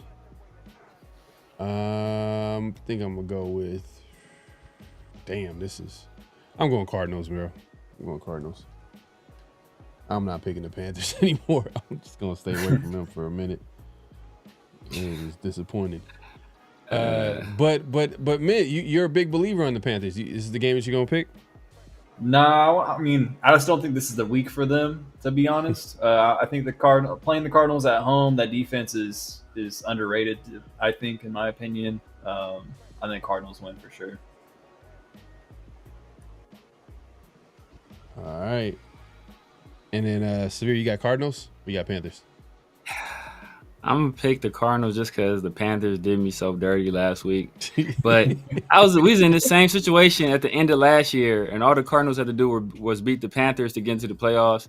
I don't remember if they got their ass whooped or not, but I know they lost. So it's like, but I mean, Will Johnson is out there now. I think Will Johnson. I think he just juices up that entire team. Marvin Harrison Jr. had a pretty good game. James Conner is running well, so I'm gonna go with the Cardinals. All right, so we got the Colts, Broncos. Broncos are gonna be on the road against Indy. I can't wait to pick this game. Man, Daniel Jones and the Colts look like a playoff contender against the team they played against the Dolphins, but the Dolphins it was they a got Dolphin issues. It was a Dolphin. And Knicks look like straight trash too, though. Yeah, the offense. Knicks look like straight trash. And you know what, Colts, as far as talent, they're kind of underrated. Hell yeah, they're underrated. It's just their quarterback situation is just messes them up. It's been like that for 4 years. Yeah. I'm picking the Broncos. I'm picking the Broncos. They gotta. I'm about to go with the Colts. I'm about to go. People came for me last week. People came for me when I was talking about Danny Dimes. I was shocking the world. You know what I mean? He was 23 of 27 last week, bro. I told you, Shane Steichen is going to maximize this guy. Trust me, he would be trash anywhere else. But this marriage between Shane Steichen and Danny Dimes is going to keep these dudes on top of the AFC South or close to it all season. I don't think they win it, but they're going to be in the hunt graphic until the end of the season with Danny Dimes. But I think Danny Dimes gets to 2-0 this week for sure, bro. I think they shocked everyone, beat the Broncos 2-0. People are talking about Danny Dimes, comeback player of the year. He is not, though. Yeesh. Man, this is a tough one because I think Danny Dimes is trash, but I also think Bo Nix is trash. So I think both of these. I think Bo Nix is. I think I think the hype was fake. I think he got exposed a little bit week one. We'll see if he continues the exposure. But I think the Broncos have better roster on defense, and I think that kind of carries them through. Where it's a low scoring field goal game.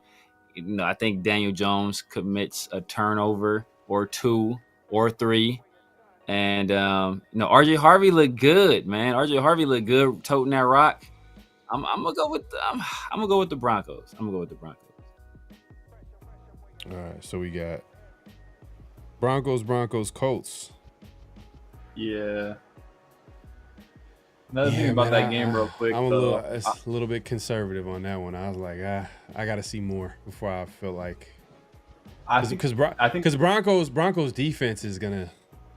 Yeah. It's gonna be a reality check because Dolphins, their defense is they're literally signing corners left and right. Like they were signing corners during the game. Like they were that's how desperate they are in upgrading their secondary. So and the defense itself. I think they lost. Did they lose a pass rusher during the offseason? Like a key pass rusher, I believe. I think he got or he's out. He's out for a while. Nothing. Yeah, something like that. But anyways, I think the Broncos is going to be a huge reality check. But we'll see. But to Severe's point, Bo Nix is not something that I want to. Is not something to really get excited about. And the Colts can stop the run a lot better than the Titans can, and I think that's gonna put more pressure on old boy to throw the ball. And I just don't think it's gonna look pretty. I think that this is gonna be more competitive. Like it could go. Honestly, this game could go either way. But I think it's gonna be more competitive than people expect, especially with the Broncos defense. I think Shane Steichen is going to have some tricks up his sleeve to get some early points. But yeah, it's going to be a good one. 13-9. Damn. Damn. I wouldn't be surprised though. It's just talent at quarterback. Tyler Warren balled out too. Yeah, he did. Yeah. All right. Well, hey, look. Hey, well, we got the Eagles, Chiefs Super Bowl matchup. Rematch.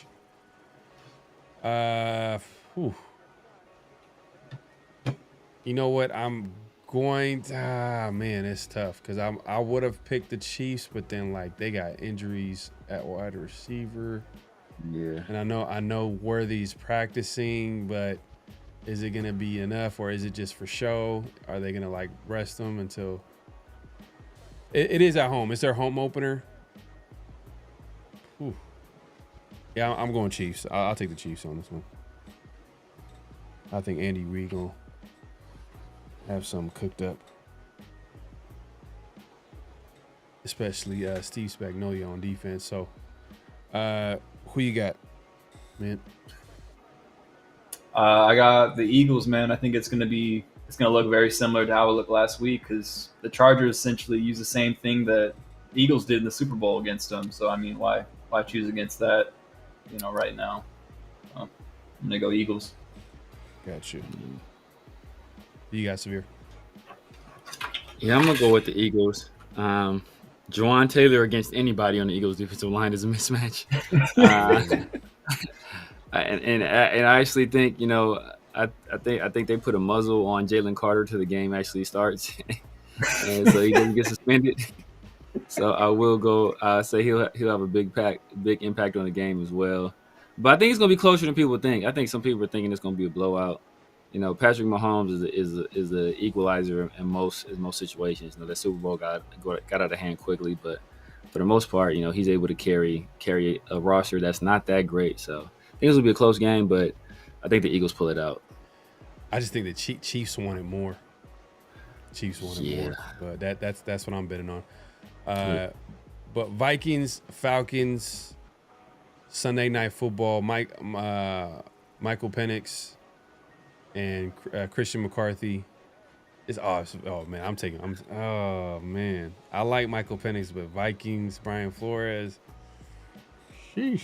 Yeah, I'm taking Vikings. Damn. No, I'm not surprised. I'm picking the Vikings as well. I think the defense is going to confuse Penix. It's just going to really come up to be up to, is JJ McCarthy going to be able to put points on the board? it's gonna be interesting. But I think Vikings for sure too. Yeah, because Falcons defense is kind of like Raheem Morris is gonna have them ready and stuff like that. But man, it can. Because I'm not gonna lie, Vikings could easily lost against the Bears too. Yeah, but I'm just taking the home team. It's gonna be loud. Brian Flores is gonna be blitzing from all over. Like it's just gonna be a tough atmosphere for my Penix. I'm just like I can't. I'll just take the Vikings on this one. But Severe, who you got? Yeah, man. An OG once told me, you can't trust these young hoes, man. He let me down week 1. So he let me down week 1. That missed kick.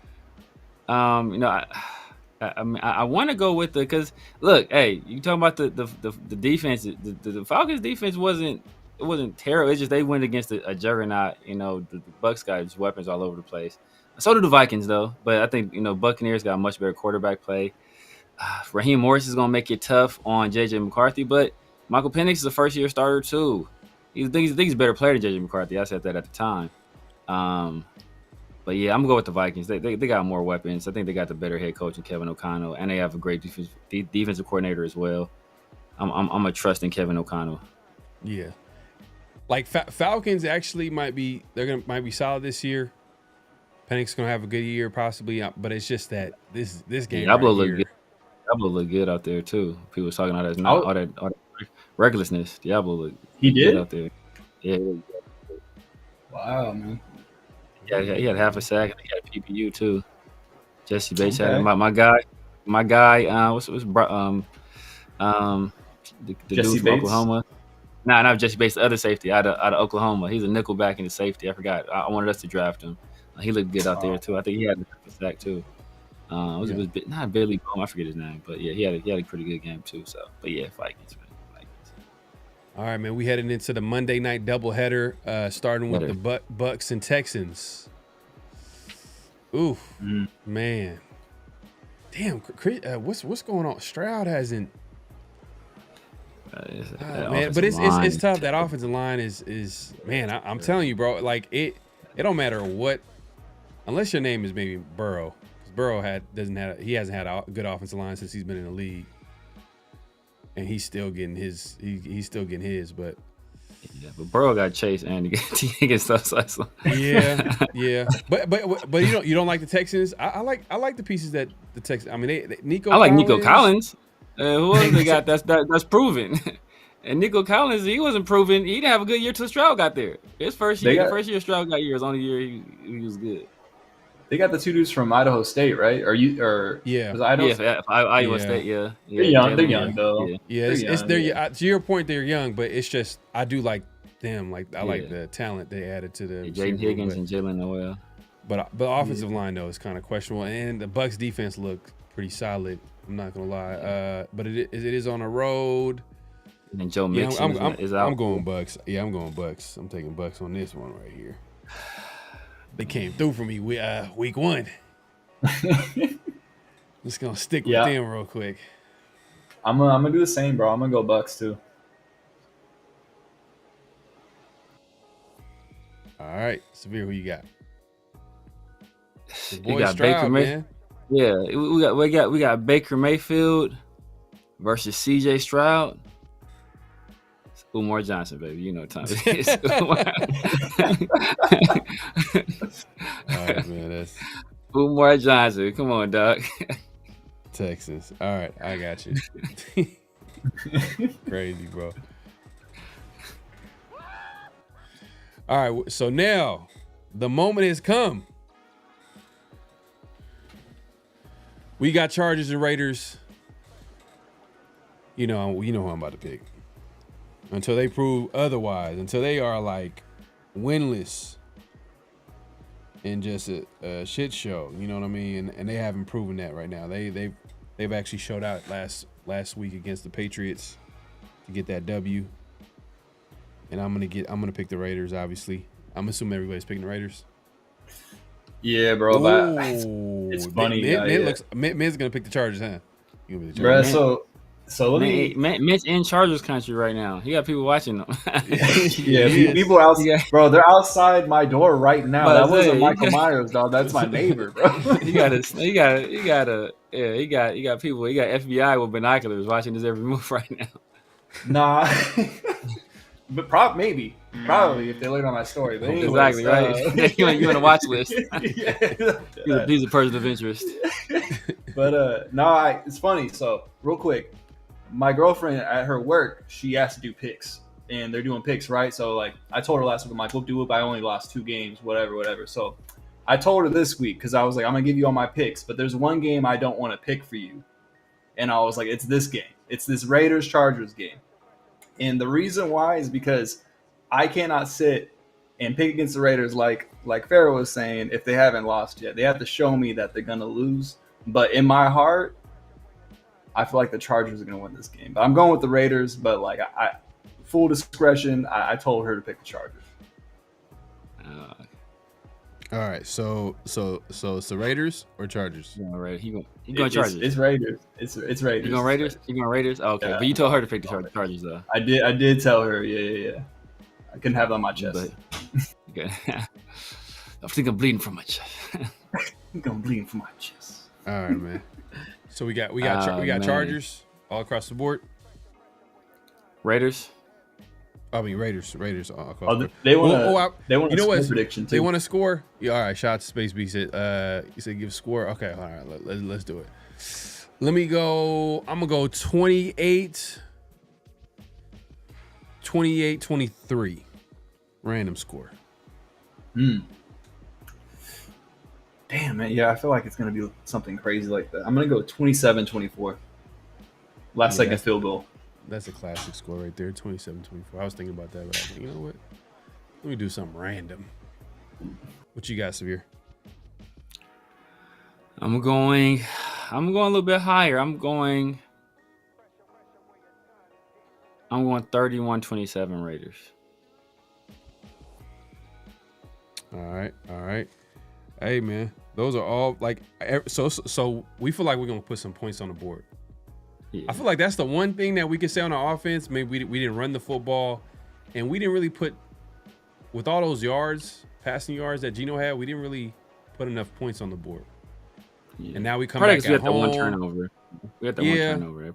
Yeah, and we come back at home. The elements ain't there. It's not gonna be a factor.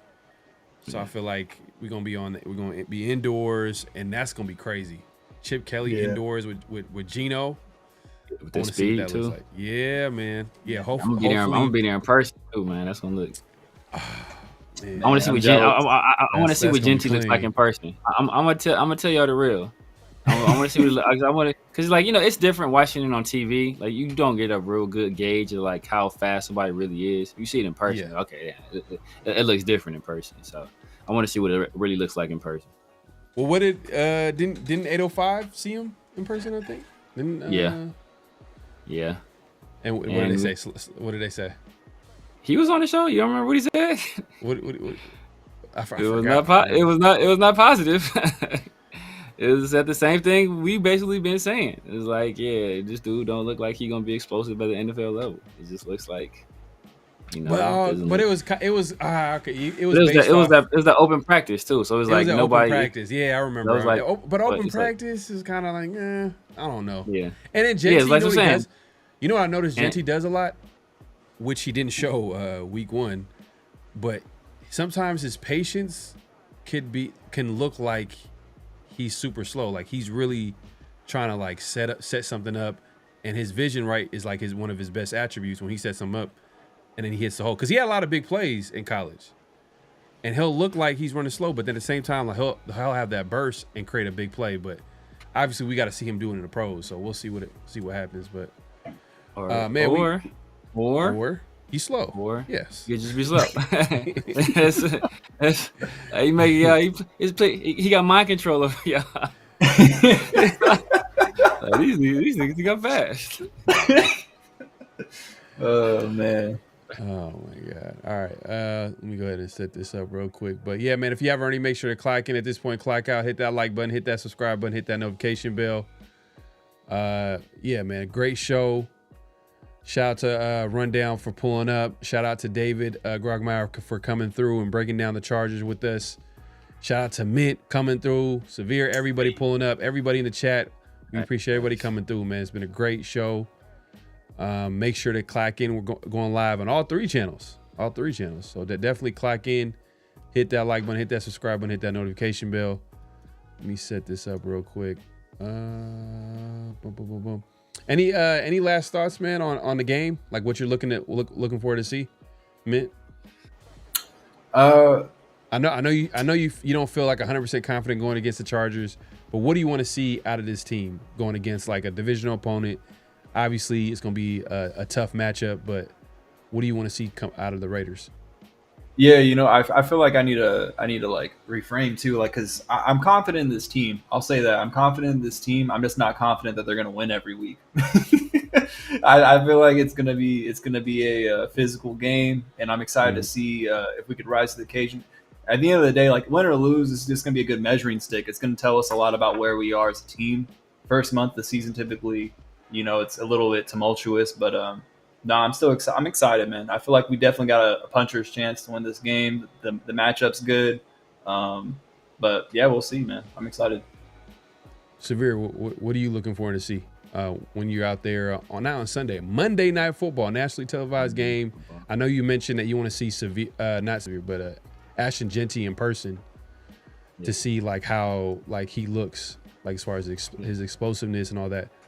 Outside of watching Jeanty, what else do you want to see while you're watching the game? I think this is the first real test for the secondary. Like, last week it was kind of easy street. And then because of the elements, I don't think, that they were really tested. Even though they weren't really tested, I think obviously Kayshon Boutte, he had a pretty big game. So this is, you got some legit wide receivers. You got Lab McConkey, he's a legit guy. Quinn Johnson is a legit athlete, that sometimes plays wide receiver. It just depends on which guy shows up this week. And then Keenan is the consummate professional, veteran guy, understanding how to get open at the NFL level against some fairly young and inexperienced corners. So he knows all the tricks of the trade. So how are they going to handle a guy like that? It's going to be interesting. So yeah, man, I think it's going to be the first real test for this defense. I liked what I saw from Booker. I liked what I saw from Adam Butler as a monster. Malcolm Kuntz, he's getting a little bit momentum. Tyree's getting a little bit, for sure in the run game. Tyree's still stepping up. Slight improvements in the pass game. So I'm interested to see what this defense does as well against this offensive line. Joe Alt, it didn't look like he had a single issue last week at all. So we got to generate some pressure. Yeah, that first half had me a little bit concerned, but they were able to make some adjustments. But like they're going to play against better teams, better opponents. So it's going to be maybe that first half. Like Patrick Graham, I feel like he blitzed a lot too, as well. I don't know if that's concerning. I don't know if that's going to be part of their identity. You know what I mean? Like, can they get pressure with a 4-man pass rush? I don't know if that's. Right now, I don't know if that's like something that they can do right now because we talked about Kuntz. He did make that play, force that fumble, but I felt like a lot of their pressure came when they blitzed.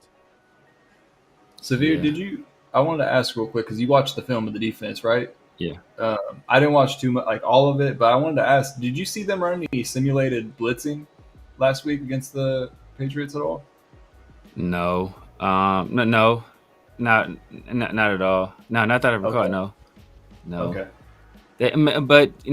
They were using some of those like pseudo 5-man fronts, but for a lot of the time though, it was 4 men in there. Jeremy Chan, the secondary. One thing I will say is that what popped on film is that our linebackers are so much faster than last year. Like night and day. And it was a play where, Max does his usual thing where he tries to jump inside and make a play, and he loses contain. And then the quarterback, kind of breaks contain, and in the past they would just dice us up. But this year, Devin White was shot out of a cannon, and like I think he tackled him maybe like a 3-yard gain or something like that. So like the speed difference is like it's night and day from where it's been in the past. So I think that's kind of where we have a little bit of we're able to do a little bit more, take a little bit more chances than we were in the past.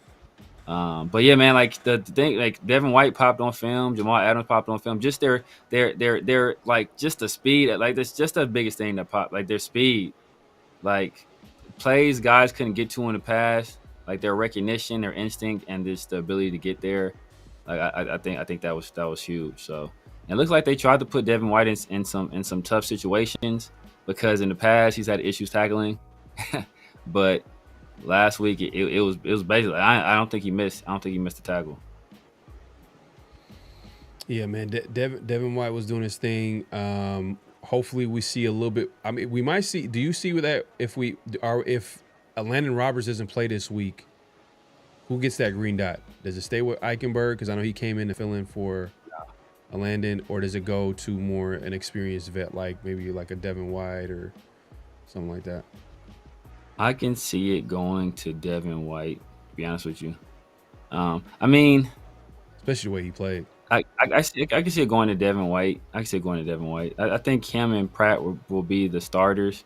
They'll probably stay in sub package most of the time, and bring Jamal Adams in on occasions.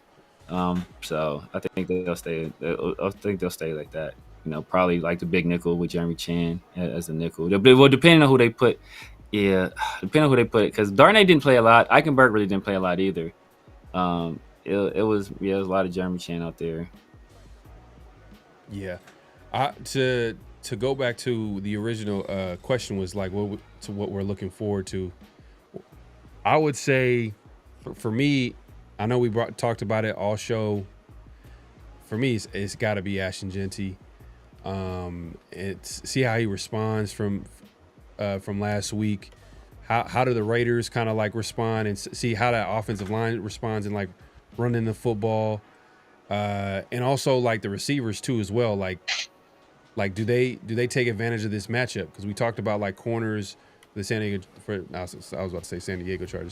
of Los Angeles Chargers. Nah, man, you had it right, bro. San Diego Chargers, bro. We still call them that.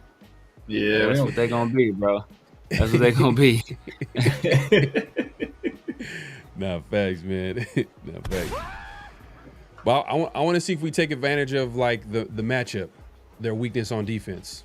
You know what I mean? And that goes with the Dante Thorntons. Maybe Jack Bech gets more snaps than 4. Trey Tucker. Mint. Shout out to Mint. You talked about Trey Tucker having a big year. Yeah. We'll see if he has a big game this week, coming back at home. Yeah, man. It's gonna be interesting to see what Chip Kelly like cooks up this week, because part of what Chip Kelly, part of what makes you a good offense coordinator is you got a game plan. So what type of game plan are they gonna bring to the Chargers? Yeah. And that's gonna be interesting to see. So we'll see how it shakes out, man. Hopefully the Raiders get the W. We appreciate everybody pulling up. Make sure to clacking at this point. Clack out. Hit that like button. Hit that subscribe button. Hit that notification bell. Man, any last thoughts before we head out? Oh yeah, man, Severe, man. Let the people know where they can find you, what to look forward to, all that good stuff. You guys know what it is, man. The Severe Raider here on YouTube, Snapchat, TikTok, IG, X, Kick, Twitch, everywhere. Severe Raider, holla at your boy.